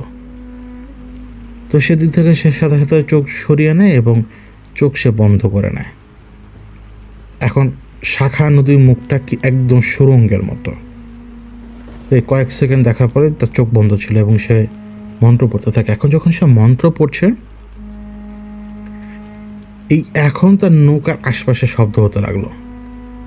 পানির তলা থেকে সে কেউ টোকা দিচ্ছে, পানির পাশ দিয়ে মানে ভেতর থেকে বুদবুদ উঠে আসছে জোরে সোরে, এমন যে কেউ হা করে মাত্র ওই জায়গায় মানে পানির মধ্যে হাওয়াটা ছেড়ে বুদবুদটা দাঁড়া করে দিয়েছে। টুকটাক কিছু ছুটে ছুটে আসছে তার নৌকার উপরে, এবং তার নৌকাটা যে গতিতে ছুটছে এটা সে বুঝতে পারছে, মানে একটা স্পিডে নৌকাটা নিজে নিজে চলছে। একটা সময় সে যখন চোখ খুলে সে দেখে যে তার নৌকা এখন থেমে আছে, প্রচণ্ড ঠান্ডা লাগছে তার নৌকাটা আড়াআড়িভাবে থেমে আছে মাঝ বরাবর, ওই পারো না এই পারো না, একেবারে মাঝ বরাবর মানে স্তব্ধ হয়ে থেমে আছে। মাঝের কথা মতো এবার সে ওই পচা খরগোশের মাংসের টুকরোগুলো একবারে ঢেলে দেয়। একটা একটা করে দেওয়ার কথা ছিল, কিন্তু সে একবারে ঢেলে দেয়। একবারে ঢেলে দিয়ে সে মন্ত্র পড়তে থাকে, এবং পানির নিচে যে আলোড়ন হচ্ছে, নড়াচড়া হচ্ছে, পানির নিচে অ্যাক্টিভিটি হচ্ছে, এক রকমের মানে বোম বোম শব্দ, মানে বোম এরকম পানির মধ্যে থেকে এরকম শব্দ যখন আসছে,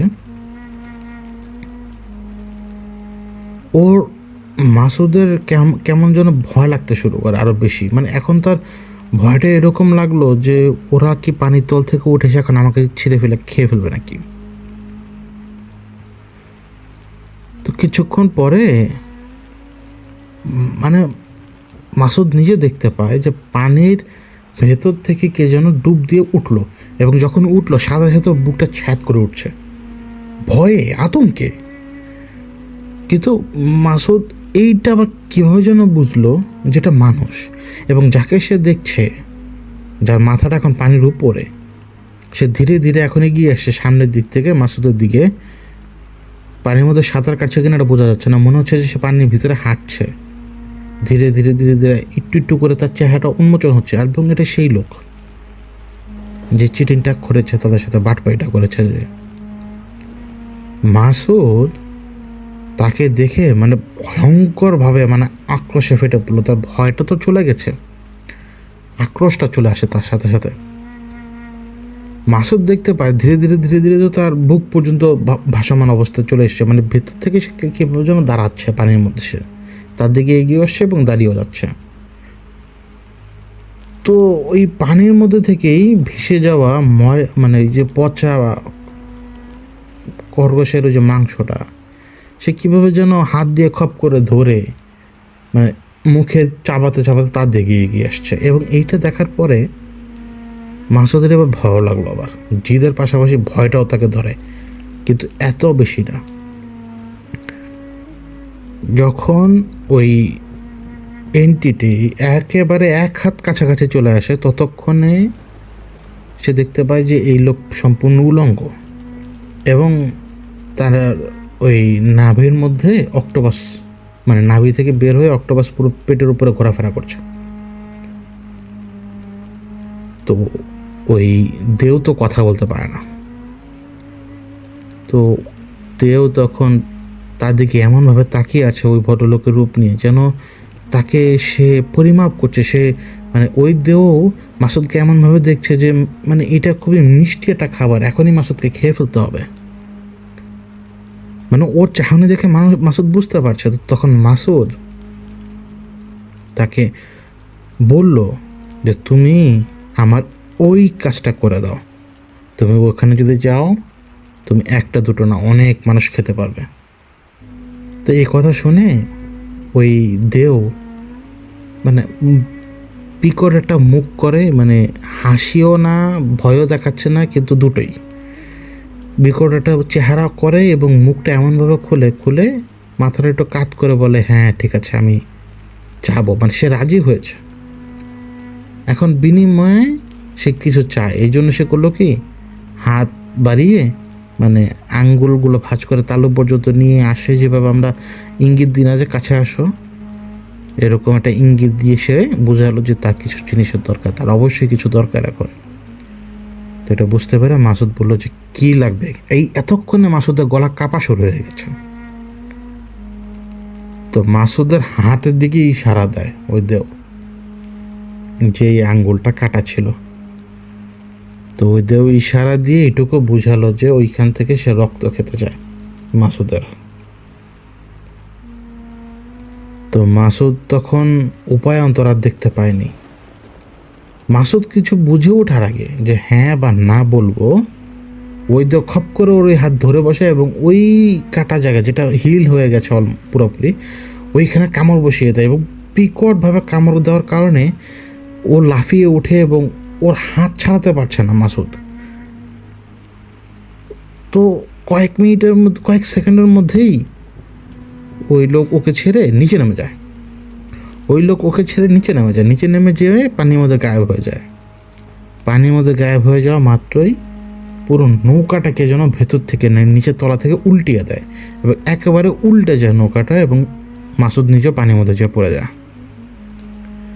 এই আতঙ্কের মধ্যে মাসুদ এইবার খেয়াল করলো যে এতক্ষণ এই নৌকা হাঁটু সমান পানির উপরে ছিল, মানে নিচে কাদাই, সে কাদার উপরেই ছিল, কিন্তু এই কাদার ভিতরে কে এসে মানে এইভাবে নৌকা উল্টিয়ে দিবে।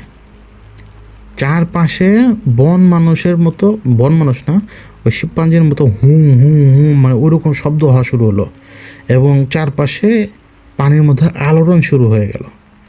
ওই উল্টে যাওয়া নৌকাটা কোনো রকম ভাঁজ করে ওই কাদার মধ্য থেকে নৌকার উপরে উঠে, নৌকা দুই হাত দিলে নৌকার মধ্যে শুয়ে দুই হাত দিয়ে ঠেলে ঠেলে সে সামনের দিকে যেতে লাগলো, এবং এইভাবে যখন সে যাচ্ছে তার চারপাশ দিয়ে উপরে দৌড়াদৌড়ি করছে কারা জানি, এবং হু হু শব্দ হচ্ছে, পেছন থেকে মনে হচ্ছে কে যেন ওকে ধরার জন্য দৌড়ে আসছে। অনেকক্ষণ সে এরকম মানে হাত দিয়ে চেষ্টা করলো, এবং একটা মন্ত্র মাঝে তাকে শিখিয়ে দিয়েছিল যে এরকম বিপদে পড়লে যাতে সেই মন্ত্র সে পড়ে। এই মন্ত্র সে চিৎকার করে পড়তে পড়তে পড়তে পড়তে পড়তে পড়তে সে ওই শাখা মুখের সামনে কীভাবে যেন চলে আসে, এবং শাখা মুখ থেকে বের হয়ে চলে আসে সে সামনে। মানে এতক্ষণ যে দেওয়ের ঘাট এলাকায় সে ছিল, সেই এলাকা থেকে সে বের হয়ে আসে।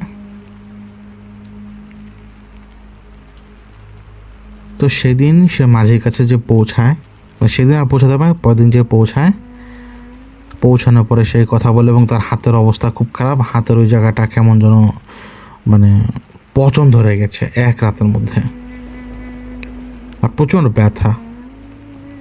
তো মাঝি তাকে বলে নাই এটা কেন হয়েছে, মাঝি তাকে বললো যে এবার তোর কাজ হয়ে যাবে, কিন্তু আসলে কিচ্ছু হয়নি। আমরা যদি কোনো কিছু না বুঝি, আমরা যদি খারাপ কোনো কিছু করার চেষ্টা করি, আমাদের যদি সে ব্যাপারে আগে থেকে কোনো ধারণাই না থাকে, তাহলে সেটা ব্যাকফায়ার হতে পারে। আর এটা তো এমন না যে আপনি মানুষকে দিয়ে কোনো কিছু করাচ্ছেন, মানুষকে দিয়ে কাজ করাচ্ছেন, এটা তো এরকম না। যাদের সাথে আপনি ডিল করছেন তারা তো মানুষই না। এখন সে কি আপনার ভাষা বোঝে কি না সেটাও তো আসল। ধীরে ধীরে ধীরে ধীরে মাসুদের অবস্থা খারাপ হতে লাগলো। ওই প্রচণ্ড জ্বর আসে তার, এবং এত বেশি খারাপ হয়ে যায় অবস্থা তার হাতের, যে হাত পুরো ফুলে যায় এবং সে হাত থেকে কন্টিনিউ পুঁজ পড়তে শুরু করে। এদিকে মাসুদ খেয়াল করলো যে ওই লোকের কোনো কিছু হবার খোঁজ খবর আসে নাই, মানে ওই লোকের কিছু হয়েছে যে এরকম কোনো কিছু না। তো সে বিরক্ত হয়ে মাঝির কাছে যেয়ে একদিন বলে যে এইটা কেন, মানে কি মানে হচ্ছে না কেন। তো মাঝি আবার সেইটা তো সব কথা তার কাছে জিজ্ঞেস করে যে কি হয়েছিল। তো সে হুবহু বললো একই কথা। তো মাঝি আবারও চুপ হয়ে গেল কথা বলে শুনে। তো এবার অনেক পিড়াপিড়ি করার পরে মাসুদ যখন মাঝিকে অনেক বেশি চাপ দিল, মাঝি তখন তাকে বললো যে তুই চলে যা এখন, তোর দ্বারা ভুল হয়ে গেছে। ওই দেও তোর কাটা আঙ্গুল দেখে তোর ওই কাটা আঙ্গুলে কামড় দিয়ে তোর যা ক্ষতি করা করে ফেলেছে। তুই চেয়েছিলে একজনের ক্ষতি করতে, কিন্তু ক্ষতি হয়ে গেছে আরেকজনের। মানে তুই চেয়েছিলি ক্ষতি করতে, আরেকজনের হয়ে গেছে তোর নিজের। তো এই কথা শুনে তো মাসুদ প্রচণ্ডভাবে রেগে যেয়ে মানে যাচ্ছে তাই কথাবার্তা বললো। মাঝি তাকে বললো যে তোর ভুল হয়েছে, তুই তুই একটা একটা করে দিতি, তারপর আরও কয়েকটা কাজ সে করেনি। তো মাসুদ এত কথা শুনতে রাজি ছিল না, মানে এত রাগ এবং এত ক্ষোভ তার উপরে চড়াও হয়। হঠাৎ সে খেয়াল করে যে মাঝি তাকে দেখে, মানে মাঝি তো বসে থাকে সবসময়, সে উঠে দাঁড়িয়ে 2-3 হাত পিছিয়ে যায়, এবং সে এমনভাবে ভাব করে যে সে মানে মাসুদের কাছ থেকে বাঁচতে চাচ্ছে, কিন্তু মাসুদ কিন্তু তাকে মারার মতো কোনো নিয়ত ছিল না। কিন্তু তখনই মাসুদের কেমন যেন প্রচণ্ড রাগ ওঠে, এবং সে প্রচণ্ড শক্তি অনুভব করে নিজের মধ্যে, এবং সে মাঝিকে ধরে প্রচণ্ড ঘুষা মারে, একটা দুটো না, অনেকগুলো। এরকম মারতে মারতে মারতে মারতে তার নাক পুরো ভেঙে ফেলে, এবং মুখের পুরো ঠোঁটের অংশগুলো পুরো চ্যাপ্টা করে ফেলে। এবং সে যখন রিয়েলাইজ করে যে সে তাকে ভালোভাবে পিটিয়েছে, মানে গুরুতর আহত করেছে, সেখান থেকে মাসুদ দৌড়ে পালিয়ে যায়। ওই ভাঙা হাত, ওই কাটা হাত দিয়ে সে ঘষিয়েছে মাঝিকে। তখন সে কোনো ব্যথাই অনুভব করেনি। এখন যখন সে পালাচ্ছিল, তখন তার কাছে মনে হচ্ছিল যে সে পুরো দুনিয়া জয় করে ফেলেছে, এবং সে দৌড়াচ্ছে প্রচণ্ড জোর তার গায়ে। তো সেদিনের পর থেকে মাসুদের এই হাতের অবস্থা ধীরে ধীরে ধীরে ধীরে খারাপ হতেই থাকে, এবং এক সময় ইনফেকশনের কারণে মাসুদের ওই কবজির কিছু অংশ সহ কেটে ফেলতে হয়। কারণ ইনফেক্টেড অবস্থায় মাসুদ রাস্তায় পড়েছিল, কিছু লোক তাকে নিয়ে হাসপাতালে ভর্তি করে, এবং সরকারি হাসপাতালে তার ট্রিটমেন্ট ওইভাবেই হয়, এবং সে তার কবজির উপরে কিছু অংশটুকু হারিয়ে ফেলে। কিন্তু ঘটনা এখানে শেষ না। ওই কাটা হাত নিয়ে কিন্তু মাসুদ তখন প্রচণ্ড রকমের কষ্টের মধ্যে। এর মধ্যে একদিন রাতের বেলা সে যখন ঘুমাচ্ছিল, তার ঘুম ভাঙে সে মাঝিটাকে ডাকছে, মাসুদ মাসুদ বলে ডাকছে তাকে। এবং মাঝির ডাকটা ছিল এরকম যে প্রচণ্ডভাবে ব্যথায় কাতর। যখন তার ঘুম ভাঙে, মাসুদের যখন ঘুম ভাঙে, মাসুদ তখন দেখতে পায় যে মাঝি তার সামনে পড়ে আছে এবং মাঝির উপরে দানবের মতো একটা আকার, মানুষের মতোই সাইজ তার, কিন্তু সে সম্পূর্ণ দানবের মতো দেখতে, তার পুরো শরীর লোমশ। সে অনবরত ঘুষি মারছে মাঝিকে, এবং একবার ঘুষি মারে একবার টেনে তোলে, একবার ঘুষি মারে একবার টেনে তোলে, এবং প্রত্যেকবার ঘুষি যখন মারে সে মাঝিকে, মাঝি পুরো শরীরটা মাটির মধ্যে চেপে যায়। এইভাবে ঘুষাতে ঘুষাতে রীতিমতো থেতলে নাকের নিচের অংশ থেকে সম্পূর্ণ হাড় আলগা করে ফেলে। এবং যখন এই হাড়টা আলগা করে ফেলে, তখন মাসুদকে মাঝি বলে যে, দেখ মাসুদ কী করছে আমার সাথে, দেখ তুই আমাকে বাঁচা। মাসুদ তখন থতমত খেয়ে গেছে, ঘুম থেকে উঠে এসে দেখছে এই ঘটনা তার ঘরের মধ্যে ঘটছে, এবং ওই দানব মানে ঘুষি মেরেই যাচ্ছে, সে থামছে না। দানবে ঘুষি থামার কোনো লক্ষণ নেই। এদিকে মাসুদ দেখতে পেল যে ওই দানবটা হুট করেই ওই মাঝির উপরে বিলীন হয়ে গেল। যেভাবে ধুলোর একটা স্ট্রাকচার যদি হুট করে বিলীন হয়ে যায়, পড়ে যায়, তাহলে তো সেটা মিশে যাবে। এইভাবে হুট করে সেই দানবটা বিলীন হয়ে যায় মাঝির উপরে।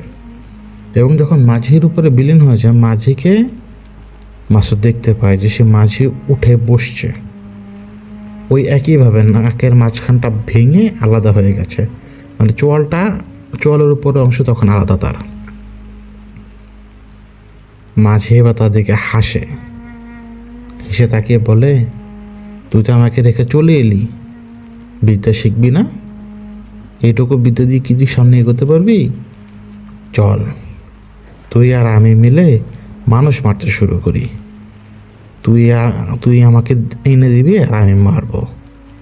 চল, আগে ওই লোকটাকে যে খুন করি, যে তোকে সর্বস্বার্থ করেছে, তারপর তার স্ত্রীকে খুন করব, তারপর তার সন্তানদেরকে খুন করব, এরপরে এক এক করে যতজনকে মনে যাবে শুধু খুন করব। এই কথা বলতে বলতে কিন্তু মাসুদের দিকে মাঝি ওই ফ্লোরে নিজেকে টেনে হিঁচড়ে নিয়ে এগিয়ে আসছিল। টেনে হিঁচড়ে সে তাকে নিচে এগিয়ে আনছে তার দিকে। মাঝির এই রূপ দেখে মাসুদ কাঁপছে, থরথর করে কাঁপছে। এমনিতেই শরীর খারাপ, মাসুদ থরথর করে কাঁপছে তখনও।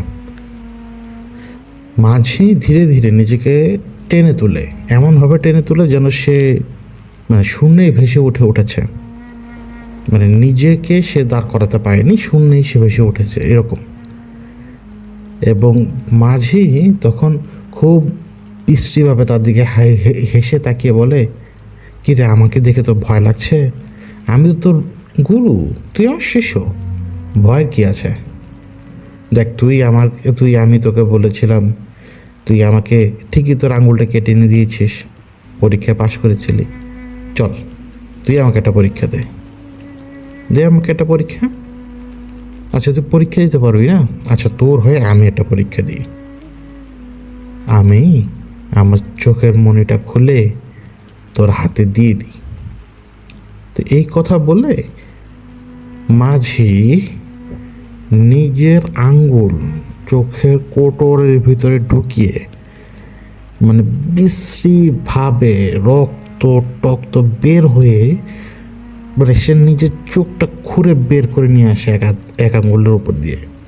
এবং পট করে যখন বের হয়ে আসে, ওই সাদা চোখের পেছনের নাড়িগুলো দেখার পরে সে মাঝি নিজেই অভিভূত হয়ে যায়। নিজের চোখ নিজেই সে খুলে সে চেয়েছিল উপহার দিতে মাসুদকে, কিন্তু সে নিজের চোখ খুলে দেখার পরে যখন দেখলো যে চোখটা আসলে অদ্ভুতভাবে তৈরি, মাঝি চোখের দিকে তাকিয়ে মানে দার্শনিকের মতো বলল মাসুদকে শুনিয়ে, এটাই কত সুন্দর চোখ দেখ, এই চোখ দিয়ে পুরো দুনিয়া দেখা যায়, আর আমি তোর জন্য এই চোখটা তুলে এনেছি। এ কথা বলে কচ করে মুখের মধ্যে ঢুকিয়ে দিল সে। মাঝে তার ওই চোখটা মুখের মধ্যে ঢুকিয়ে দিল এবং সে চিবাতে শুরু করলো। চিবোতে পারছে না, একবার পিছলে যায়, একবার এই গাল, একবার ওই গাল, একবার ওই গাল, এই গাল, এবং নাকের যে অংশটা ফেটে আলগা হয়ে খুলে গেছে ওই জায়গাতে চোখটা যে ডানে ঘুরে বামে যাচ্ছে, বামে ঘুরে ডানে যাচ্ছে মুখের ভিতরে, এই মুভমেন্টটা কিন্তু মাসুদ দেখতে পাচ্ছে। তো এইভাবে সে আরো এক কদম আগায়, মানে বাঁকা তেরাভাবে আরো এক কদম আগায়। তখন মাঝে বলল, আচ্ছা তুই তো খরগোশের মাংস নিয়ে গিয়েছিলি মনে আছে? আয় তোকে আমি আজকে মানুষের মাংস দেখাই।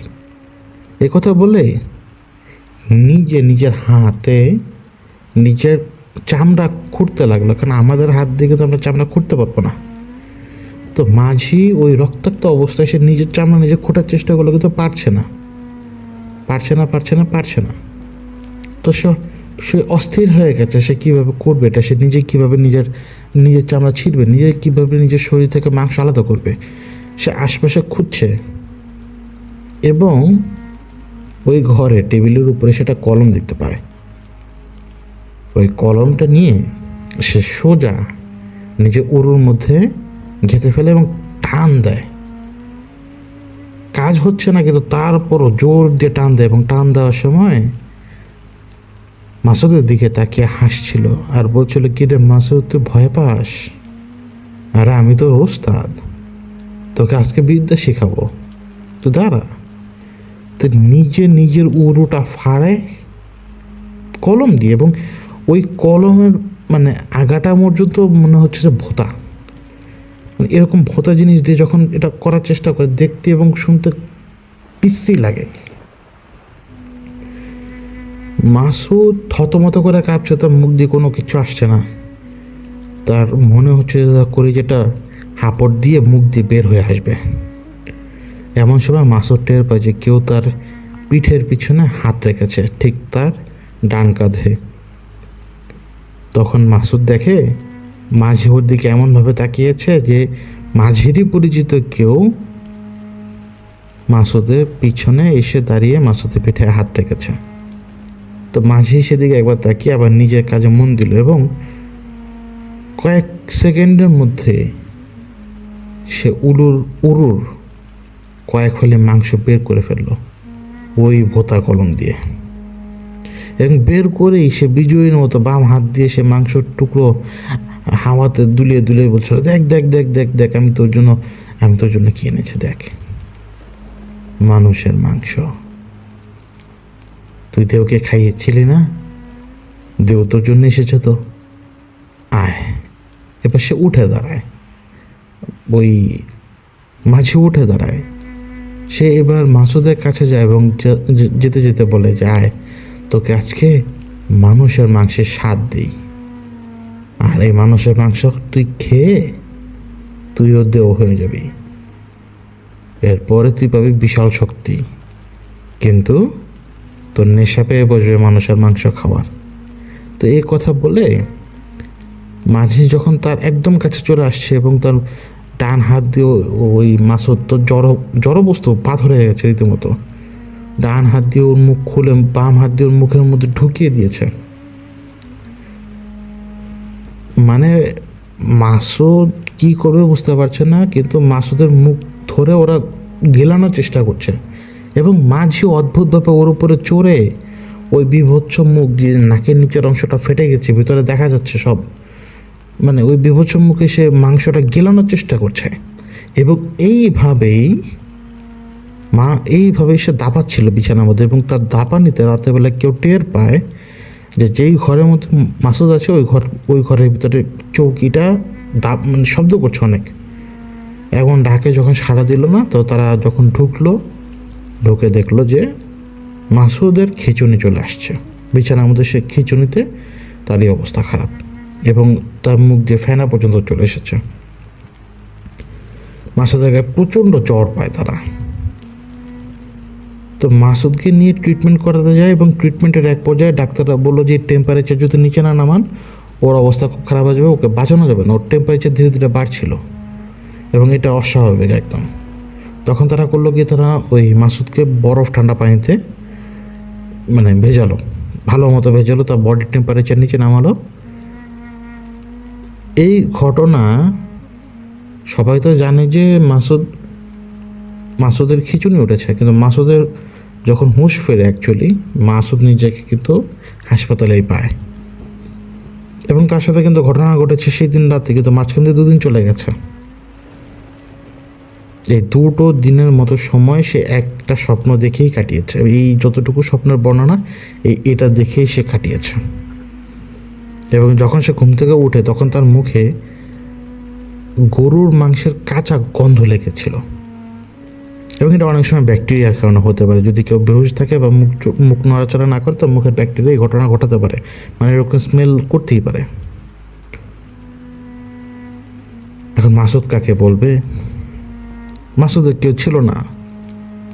তো মাসুদ সুস্থ হওয়ার পরে একজন মসজিদের ইমামের কাছে যান এবং মসজিদের ইমামের কাছে যেয়ে মসজিদের ইমামের কাছে সব কিছু খুলে বলেন এবং মসজিদের ইমাম তাকে বলেন যে আপনি তওবা করে আল্লাহর রাস্তায় আসেন এবং আপনি কি কি করেছেন আপনি আমাকে বলেন। তো এমন ছিল না যে সে সেরেকি কোনো কাজ করেছে, মানে ডিরেক্টলি সে আল্লাহর সাথে শরিক করে নাই। সে শুধুমাত্র একটা মন্ত্র পড়েছে আর বিভিন্ন কাজ কারবার করেছে, সেটা হচ্ছে যেটা সংযোগ স্থাপন করার জন্য। এটা অনৈতিক, এটা ভুল কাজ, এটা ব্ল্যাক ম্যাজিক। সেরেক করে নাই, কিন্তু সে মানে মন্ত্র তো করেছে, তন্ত্রের সাধনা তো সে করেছে। কবর করে শুয়ে থাকে, এটা তো যেমন তেমন জিনিসটা, এটা তো ফাজলাম হতে পারে না। তো এই ইমাম সাহেব তাকে অনেক বেশি ভর্ৎসনা করেন এবং ওই ইমামের কাছেই সে কথা দেয় যে সেই রাস্তায় যাবে না এবং সে তওবা করে। এবং সেই দিনের পর থেকে সে 5 ওয়াক্ত নামাজের পরে অতিরিক্ত ওয়াক্তের নামাজগুলো সে আদায় করতে শুরু করে মসজিদে বসে এবং ধীরে ধীরে ধীরে ধীরে ধীরে ধীরে তার থাকার জায়গাটাই হয়ে ওঠে মসজিদ। কারণ তার বোন আর তার খোঁজ খবর নেয়নি। তার বোন ভালো ছিল, সুস্থ ছিল, সুখী ছিল, কিন্তু তার বোনও তার খোঁজ নেয়নি। ওই সময়ের পরে অনেক দিন পরে যখন সে মসজিদেই থাকতো, মসজিদে খাদেমের কাজ করতো, মসজিদের দেখাশোনা কাজ করতো এবং মসজিদ কর্তৃপক্ষ তাকে খাওয়াতো এবং মসজিদের ভিতরে একটা ছোট্ট জায়গা দিয়েছিল তাকে থাকার জন্য। তো তখন সে রিয়েলাইজ করলো যে সে কিসের পিছনে ছুটেছে। যদি প্রতিশোধ নেওয়ার মতো কন্ডিশন থাকতো তাহলে সে নিতে পারতো, কিন্তু সে তা পারে নাই। এভাবে তার জীবনটা পুরোপুরি সে ধ্বংস করে ফেলেছে। আজকে তার হাতের একটা অংশ নাই। এটাই তার শাস্তি। এটা সে নিজের ফেট মনে করেই অ্যাকসেপ্ট করে নিয়েছে যে আমার রব আমাকে শাস্তি দিয়েছে, আমি যে অকাজ করেছি সেটা শাস্তি। কিন্তু এইখানে একটা ইস্যু ছিল, ওই দেওরা কিন্তু ওর কথা বলেনি। কিন্তু ওই দেওরা ওকে যে ধরবে, ও তো তওবা করার পরই মসজিদেই আশ্রয় নিয়ে নিয়েছে। ও মসজিদে বেড়া যায় না কোথাও। ও ম্যাক্সিমাম করতে গিয়ে মসজিদের ছাদের উপর যে বসে হয়তো বিকেলে একটু সূর্যের আলোটা দেখতো অথবা অন্য কিছু করতো, বাইরে কেউ সাথে মিশতো না।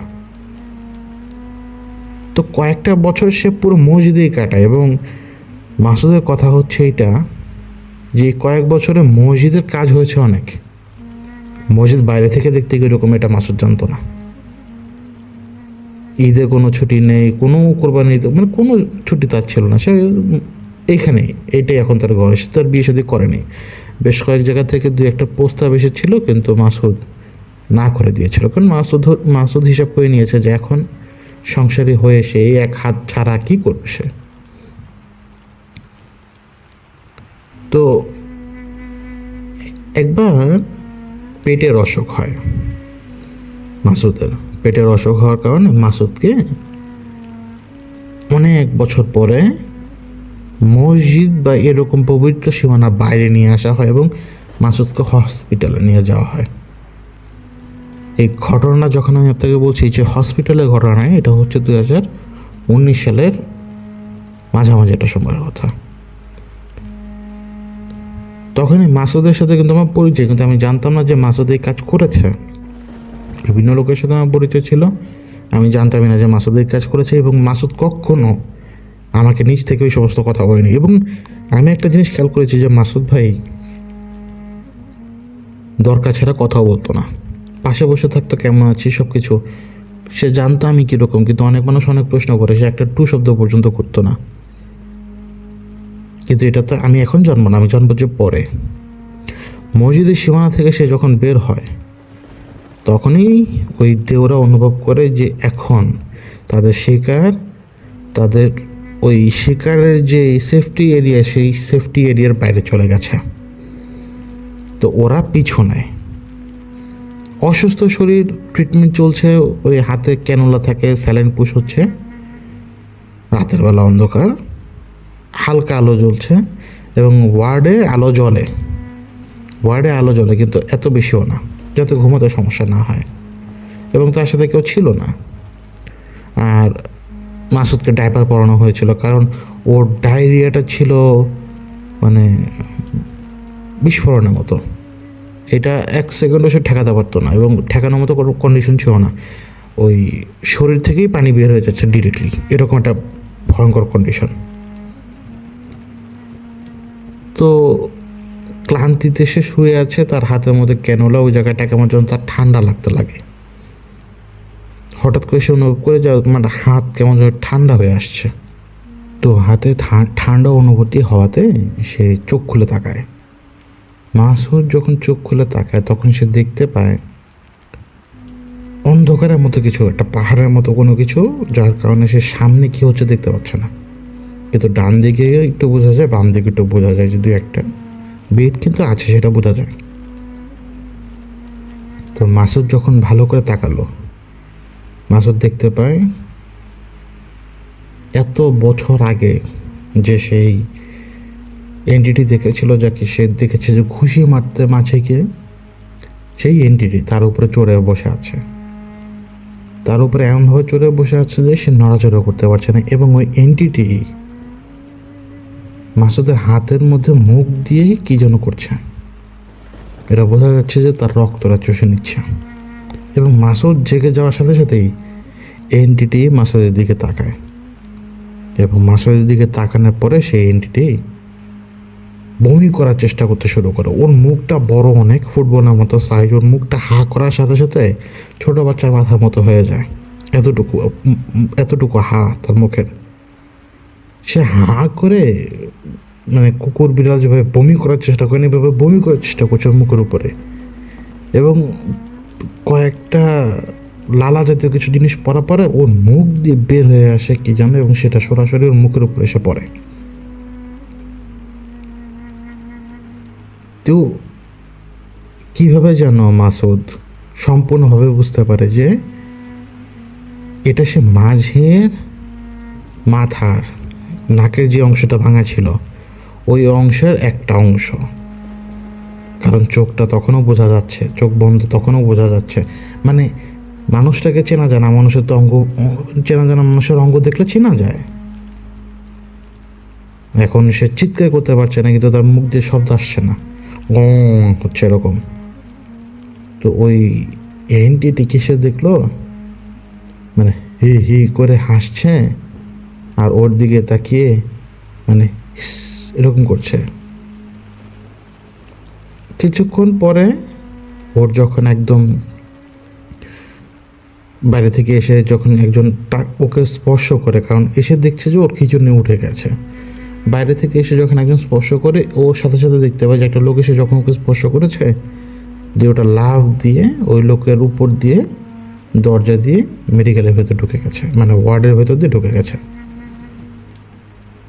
তো ও কিছু করতে পারছে না, ওই ব্যক্তি ওকে ধাক্কাচ্ছে, বুকে চাপ দিচ্ছে, অক্সিজেন মাস্ক পরানোর চেষ্টা করছে, সব কিছু। সে শুধু তাকিয়ে দেখছে মাসুদ।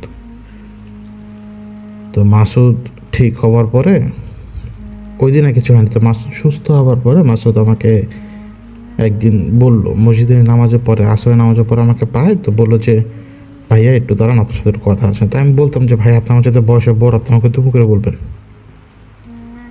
তো সে তারপরে বলতো না ভাই আপনার সাথে আমার একটু কথা আছে। তো যখন মসজিদটা ফাঁকা হয় আমি তো ধরে নিলাম যে হয়তো কারোর কোনো সমস্যা নিয়ে আসবে সে, তা আমিও তৈরি ছিলাম যে ধাম করে মুখের উপর না করে দেবো। এটা কিন্তু অনেক আগের ঘটনা। তো যখন মাসুদ আসলো, মাসুদ এসে বসলো এবং সে বলল যে আমি আপনাকে কিছু কথা বলবো, আপনি রাগ করবেন না, আপনি আমার কথাগুলো শুনবেন। তারপরে মাসুদের এই কথাগুলো আমি শুনতে পারি এবং মাসুদ আমাকে বলে যে আমি এতদিন দেখিনি, কিন্তু এই প্রথমবার আমি দেখলাম এবং আমি মসজিদের ভিতরে আছি, আমি বুঝি যে এইখানে ওরা আসতে পারছে না, কিন্তু আশেপাশে ওরা ঘোরাফেরা করে।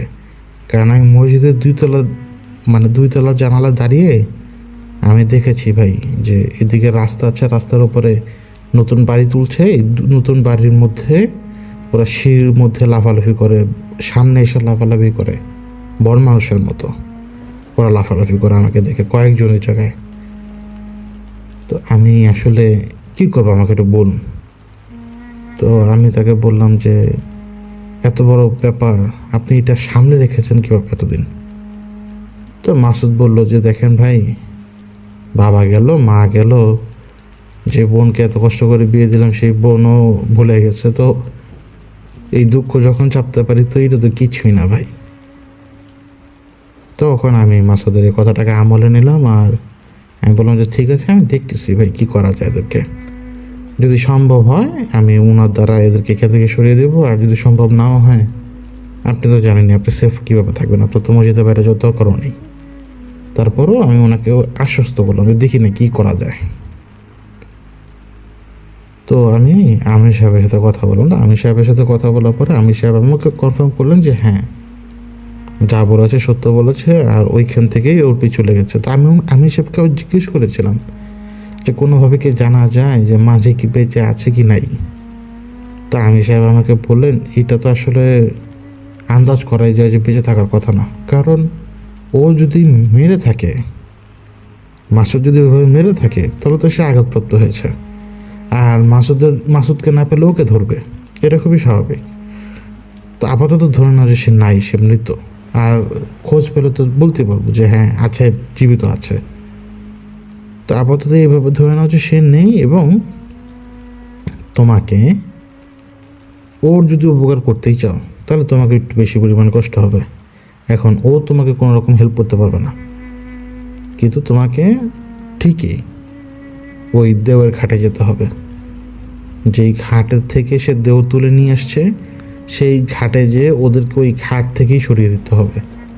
আমরা যদি ওদেরকে ওই ঘাট থেকে সরিয়ে দিই তাহলে ওরা আর এদিকে আসতে পারবে না, ওদের টেরিটরি আলাদা।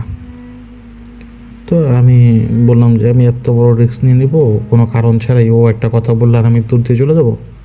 তা আমি সাহেব আমাকে বলল যে এটা সম্পূর্ণ তোমার ব্যাপার। তারপরও আমি আরও কিছুদিন পরে ঠিক করলাম যে আচ্ছা ঠিক আছে, কোনো সমস্যা নেই, আমি যাব। তো আমি সাহেবকে বললাম যে আমি যাব, এবং আমি আগে জিজ্ঞেস করলাম যে ওই নদীটা কোথায়, কারণ আমি প্রথমবার শোনার পরে খেয়াল করিনি যে সে কোন নদীর কথা বলেছে। তো আমি নদীর ঠিকানা নিলাম, ওই রাস্তাটার ঠিকানা নিলাম, এমনকি ওই মাজারের ঠিকানাও নিলাম, বাই চান্স যদি মাছিকে পাওয়া যায়, বাই চান্স। তো আমি সব ঠিকানা গ্যাদার করে একদিন বের হলাম, সাথে একজনকে নিয়ে বের হলাম। কিন্তু তাকে নিয়ে কিন্তু আমি আবার আমার মূল কাজে যাব না, তাকে নিয়ে আমি বেরিয়েছি মূলত ইনফরমেশন গ্যাদার করার জন্য, যে ফার্স্টে আমি যাবো যে মাজার এলাকাতে জানার জন্য যে আশেপাশে মাঝে আছে কি না। যদি মাঝিকে ট্র্যাক করা যায় তাহলে তো ভালোই, আর না করতে পারলে তো কিছু করার নেই, তখন আমাকে ওই রাস্তায় যেতে হবে। এখন ওইভাবে তো আমার পক্ষে হারানো সম্ভব না, এটা একটু কঠিন। যদি সোর্স না থাকে তাহলে তো ওইভাবে খুঁজে পাওয়া সম্ভব না, যে হারিয়ে যাবো আর একটা জায়গা খুঁজে পাবো, এটা তো সম্ভব না আরেকজনের পক্ষে। কিন্তু আমি সাহেবরা তারা খুঁজতে পারে যে কোন জায়গায় এক্স্যাক্ট কোন জায়গায় ওরা আছে, তো উনি ওনার মতো খুঁজছেন। তো উনি ওনার মতো খুঁজতে গেলে দেখা গেল যে উনি হয়তো 1 মিনিটে খুঁজে বের করতে পারবেন, আবার 1 মাসও পারবেন না, যেটা তাকদিরে যেভাবে থাকে। তো আমি একজন পরিচিত ব্যক্তিকে নিয়ে ওই এক্স্যাক্ট এলাকার মাজারের কাছে যাই। এখন একজন মানুষকে খুঁজে বের করার কিন্তু কিছু কায়দা কানুন থাকে। মাজার এলাকায় যদি আপনি যান তাহলে আপনি করবেন কি, আপনি জিজ্ঞেস করতে পারেন যে কাউকে স্পেসিফিকভাবে যে আমি আমার এক অমুক আত্মীয় বলেছিল যে এই জায়গায় একটা লোক থাকে, তার কাছ থেকে একটু হেল্প নিয়ে বা তার তদবির বা এটা নিয়ে উপকার হয়েছে, এখন আমি আসি তার খোঁজে, ওনাকে কেউ দেখেছেন কিনা বা তাকে চেনেন কিনা, এইভাবে এই ট্রিক খাটিয়ে কিন্তু খোঁজা যায়। এবং বেশ কয়েকজনকে খোঁজা বলার পরে নতুন নতুন লোকেরা চিনতে পারছিল না, তো পুরাতন লোক খুঁজছিলাম, মানে যারা পুরাতন লোক ওই এলাকার দোকানদার থেকে শুরু করে। তো একজন পুরাতন লোক আমি খুঁজে পাই, যিনি হচ্ছে ওই যে বাতাসা জাতীয় জিনিসপত্র বিক্রি করেন। তো আমি ওনাকে খুবই আড়ালে বললাম যে, চাচা আমি এরকম একটা লোক খুঁজছি। তো উনি আমাকে বললেন যে এরকম লোক, কীরকম লোক আপনি একটু বর্ণনা দেন। তো আমি ওনাকে বর্ণনা দিলাম যেটা আমি শুনেছিলাম, যে ওই যে শার্ট ওইভাবে পরে এবং লুঙ্গি। তো বর্ণনা শুনে ওই চাচা কনফার্ম করলো যে ওই মাঝি লোকটা মারা গেছে, এবং ওই মাঝি লোকটাই মাজারের পাশেই মারা গেছে। প্রত্যক্ষদর্শী যে কয়েকজন ছিল, পরে উনি এটা ওনার শোনার কথা, প্রত্যক্ষদর্শী যারা দেখেছিল যে ওই মাঝির নাকটা কেমন জানি ভোতা হয়ে ডেবে গিয়েছিল ভেতরে, এবং সে ব্যথায় শব্দও করছে এবং মানে মাতাল লোকের মতো রাস্তার মধ্যে হাঁটছিল, মানে ঢলে পরে উঠে বসে আবার ডানে বামে হুটহাট ছুটে যাচ্ছে বাঁকা তারা হয়ে, মানে সে কেমন যেন নেশাগ্রস্ত ছিল, এবং একটা গাড়ির নিচে সে পরে মারা যায়। তো এখন তো কনফার্ম হলো যে প্রথম ভিকটিমটা কিন্তু নাই, ওরাই এই কাজ করেছে, ওরাই কিন্তু মেরেছে, সিস্টেম করে এইভাবেই মারে, কিন্তু ওরা কোনো প্রমাণ থাকে না, প্রমাণ হয় যে এইভাবে অ্যাক্সিডেন্টে মারা গেছে বা ওইভাবে পরে মারা গেছে। তো এখন আমি আমার পরিচিত লোকটাকে বললাম যে আপনি চলে যান, আমাকে তো খুঁজতে হবে এইখানে, এইরকম মানে আমার আরও সময় লাগবে এখানে। তো আমার পরিচিত লোক সেখান থেকে যখন চলে আসে রাতের বেলা, আমি ওই মাঝের এলাকাতে ঘুরে ঘুরে ঘুরে ঘুরে ক্লান্ত হয়ে গিয়েছিলাম, কারণ দিনটা তো কাটাতে হবে।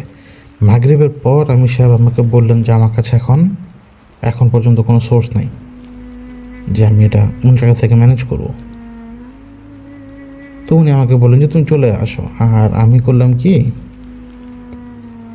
নর্মাল রুটে না যে আমি কি মনে করে যেন রাস্তার পাশে একটা গাড়ি ছিল, প্রাইভেট গাড়ি, তো সেও ওই ব্যক্তিও নর্মালি জিজ্ঞেস করলো যে ভাই আপনি কোথায় যাবেন, ঢাকা যাবেন? তো আমি বললাম যে হ্যাঁ। তো সে আমাকে একটা জেনারেস অফার করলো, তো চিন্তা করলাম যে আর একটা প্রাইভেট গাড়িতে চলে যাই, অফারটা ভালো লাগলো আমার কাছে, তো আমি উঠে গেলাম। তো সেই লোক গাড়ি চালাচ্ছে, আমি তার সামনে, এবং সে আমাকে বলে রেখেছিল যে সে যদি প্যাসেঞ্জার পায় রাস্তায় সে উঠাবে। আমি বললাম যে উঠান, কোনো সমস্যা নেই। তো কিছু মানে হয়তো দেড় ঘন্টার মতো আমরা চালিয়েছি, আমরা তখন হাইওয়ের মধ্যে, এবং হাইওয়েতে তো আমি অনেকবার কিন্তু সাফার করি, আমি হাইওয়ের ব্যাপারে জানি যে আমি রাস্তাঘাটে আটকা পড়ি, আগেও পড়েছি অনেকবার। আমি খেয়াল করলাম কি একই রাস্তা আমরা 3বার পার হয়েছি। হাইওয়ে দেখতে কিন্তু একই রকম মনে হয়, কিন্তু হ্যাঁ রাস্তার কারণে, কিন্তু আশপাশের পরিবেশ তার এক না। আমি স্পষ্ট বুঝতে পারলাম যে আমরা একই জায়গা 3বার পার করেছি, যেটা ইম্পসিবল। এবং গাড়ির স্পিডের দিকে যখন আমি তাকালাম, দেখলাম যে গাড়ির স্পিড প্রায় 90-এর কাছাকাছি। তো আমি ওনাকে বললাম যে ভাই আপনি স্লো করেন তো একটু। তো উনি বললো যে কেন, এখানে তো হাইওয়ে, এখানে তো স্লো করা যাবে না। আমি বললাম যে না ভাই আমি একটু মানে বললাম আর কি, একটা মিথ্যা কথা বললাম যে আমি একটু নামবো, একটু আর কি, ওইটাই আর কি, যেটা আর কি বলি আমরা। তো সে বললো যে এই জায়গা দাঁড়াবেন, এখানে আশপাশের জায়গা সুবিধার না। তো সে আমাকে বললো যে একটু খোলা জায়গায় যাই, অন্তত দূরে কোনো কিছু দেখা যাবে যদি কোনো সমস্যা হয়। তো 4বারের মতো একই জায়গা পার করলাম। যখন 4বারের মতো একই জায়গা পার করলাম, আমি অতক্ষণে আমার হাতে তো রিং ছিল, এবং আমি টের পাচ্ছি আমি কিন্তু 2018-19 সালের কথা বলছি, তখন 19-20 সালের কথা বলছি। আমার হাতে তখন রিং ছিল, এবং আমি ওই অনুভব করছিলাম যে আমার রিংটা ভাইব্রেট করছে, হালকা হালকা ভাইব্রেট করে। তো আমি এটা যখন অনুভব করলাম, দেখলাম যে 4র্থবারের মতো একই জায়গা পার হলাম। এবার আমি ধীরে ধীরে ধীরে ধীরে দোয়া পড়তে লাগলাম। দোয়া পড়ছি আর ফু না দিয়ে নিঃশ্বাস ছাড়ছি, মানে ফুয়ের নিয়ত করে নিঃশ্বাসটা ছাড়ছি আমি। এইভাবে কিছুক্ষণ করার পরে খোলা একটা জায়গার মধ্যে প্রায় চলে আসলাম, এবং সেও গাড়িটা স্লো করে বামে চাপালো। আমি নামলাম এবং আমি ঢং করলাম আমি দাঁড়িয়ে আছি প্রায় 1 মিনিটের মতো এবং ঢং করছি। আমি যে 1 মিনিট দাঁড়িয়েছিলাম, এটা একটা ভুল ছিল আমার। এই 1 মিনিটে না আমার আমাকে যে ড্রাইভার নিয়ে আসছেন, মানে যার গাড়িতে আমি উঠেছি, ওই ভদ্রলোক পজেসড হয়ে যায়। কারণ আমি যখন ফিরি, আমি যখন দাঁড়িয়ে আছি শুধু অভিনয় করছি যে সময়টা নষ্ট করার জন্য, কারণ একই রাস্তার মধ্যে যেতে যাচ্ছি, ট্র্যাপ। তা আমি সময় নষ্ট করার জন্য যখন দাঁড়িয়ে আছি, তখন আমি নিজে টের পাই যে একটা বড় কোনো কিছু এসে দৌড়ে লাফ দিয়ে রাস্তা পার হয়ে আমাদের ঠিক গাড়ির কাছে এসে থেমেছে। এবং সে যখন লাফ দিয়ে এসে গাড়ির কাছে এসে থেমেছে, ওই ভাইব্রেশনটা মাটিতে যেটা হয়, মাটি যেভাবে কেঁপে ওঠে, সেটাও আমি টের পেলাম আমার পায়ে। আর একটা বাতাসের ধাক্কা এসে লেগেছিল, এবং আমি স্পষ্ট বুঝতে পারলাম যে ড্রাইভারের ভেতরে। তো এখন আমি যখন ঘুরে তাকাই, ওই ড্রাইভার সাথে সাথে ততক্ষণে আমার উপরে, এবং আমি আর ওই ড্রাইভার ততক্ষণে নিচে পড়ে গেছি। আমি ওনার সাথে পেরে উঠতে পারছিলাম না, ড্রাইভারের সাথে আমি পেরে উঠতে পারছিলাম না। এবং যে জায়গায় আমরা পড়ি, ওই জায়গাটা একটু নিচে জমি, শুকনোই ছিল, কিন্তু দূরে আবার পানি ছিল বিলের মতো। তো আমি তাকে আটকিয়ে, আমার মুখ দিয়ে আমি দোয়া দুধ পুঁতে পুঁতে আমি আটকানোর চেষ্টা করছি, কিন্তু ওই হিংস্র বাঘ বা শিয়ালের মতো ঘ্যা ঘ্যা ঘু ঘু করতে করতে সে কামড়ানোর চেষ্টা করছিল আমাকে। আমি 2-1টা কামড়ও খাই, আর এই কামড় খাওয়ার কারণে মানে প্রচণ্ড যন্ত্রণা, আমি চিৎকার দিয়ে উঠি। এবং ওই সময় আশপাশে আমির সাহেব ছিলেন।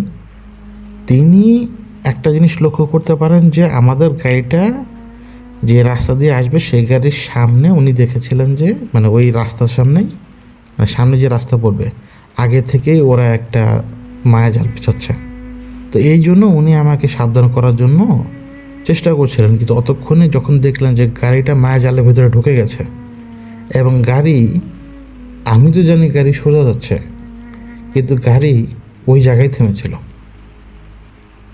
শুধু জায়গা দেখাচ্ছে যে জায়গা দ্রুত বেগে যাচ্ছে। যখন আমি সব দেখলাম যে গাড়ি থেমে আছে, তো উনি আগে দেখার চেষ্টা করছিলেন যে ঘটনা কি।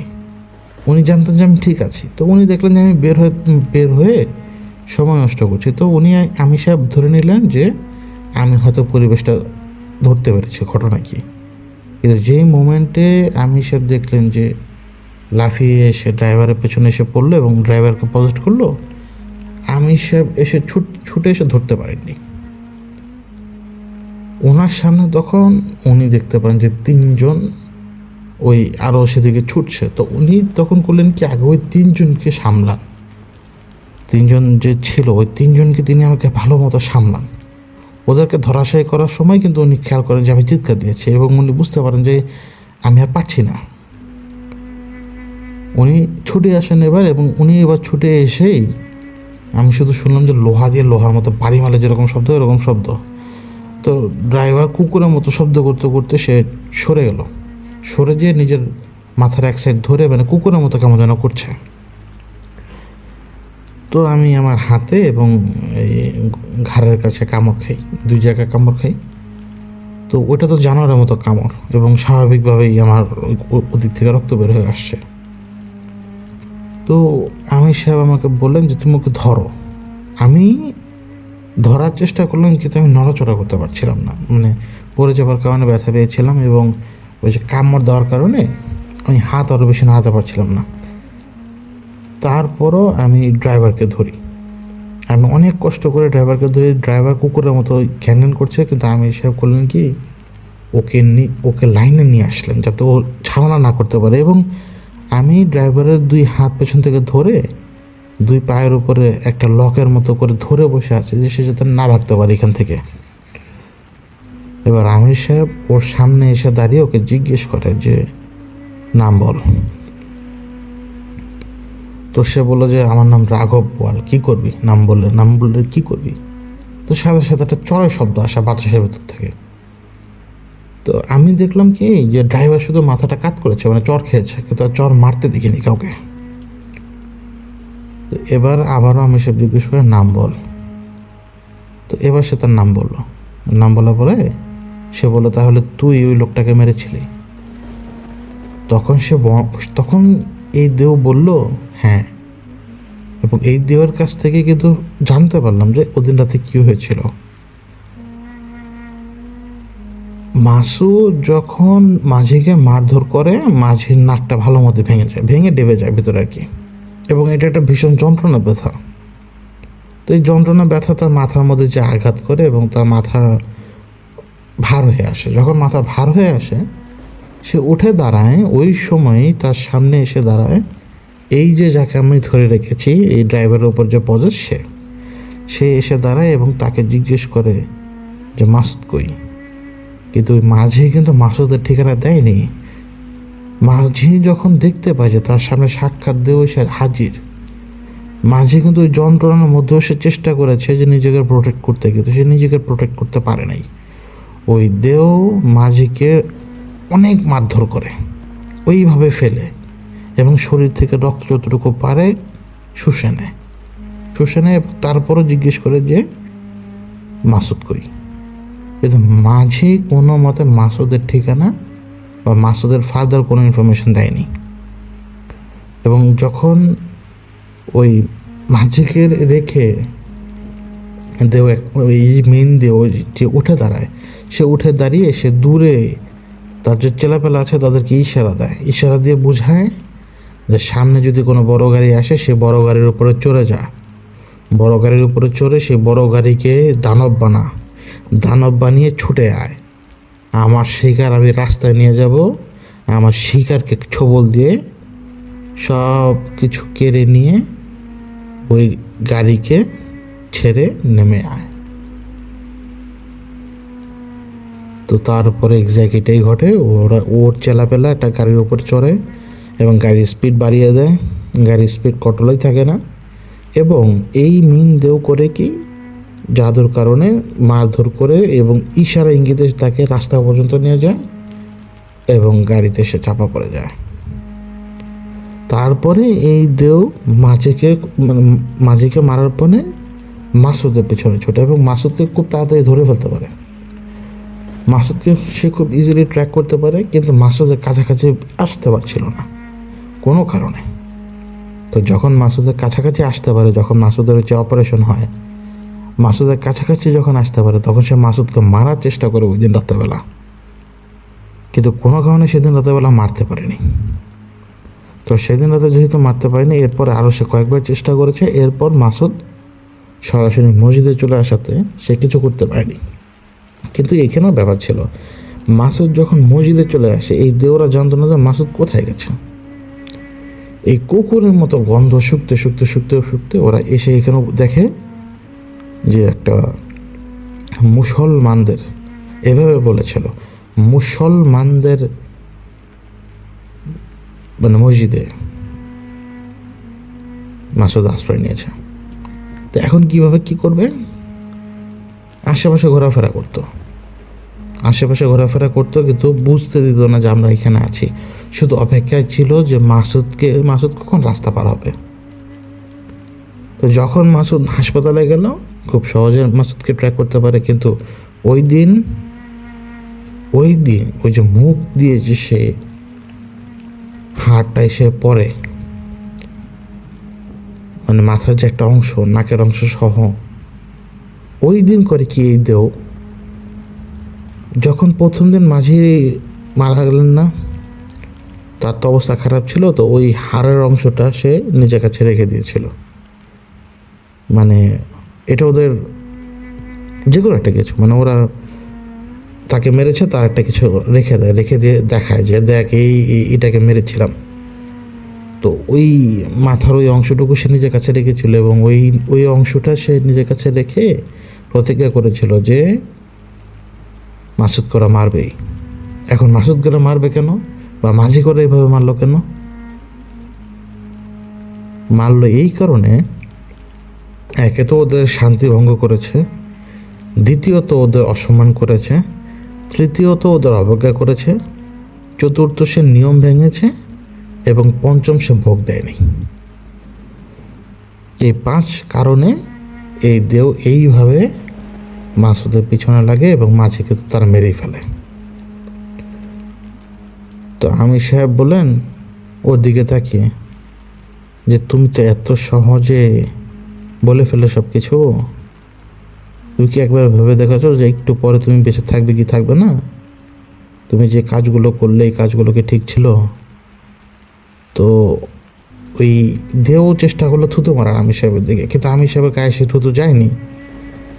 তখন আমির সাহেব করলেন কি, আমি দেখলাম জাস্ট আলো ফুটছে, মানে উনি যে কোনোভাবেই হোক একটা শক্তি তৈরি করছে, এবং ওই দেও ছটফটাতে শুরু করে। যখন ছটফটাতে শুরু করে আমি সাহেব আমাকে বলে দেয় যে ওকে ছেড়ে দাও তাড়াতাড়ি।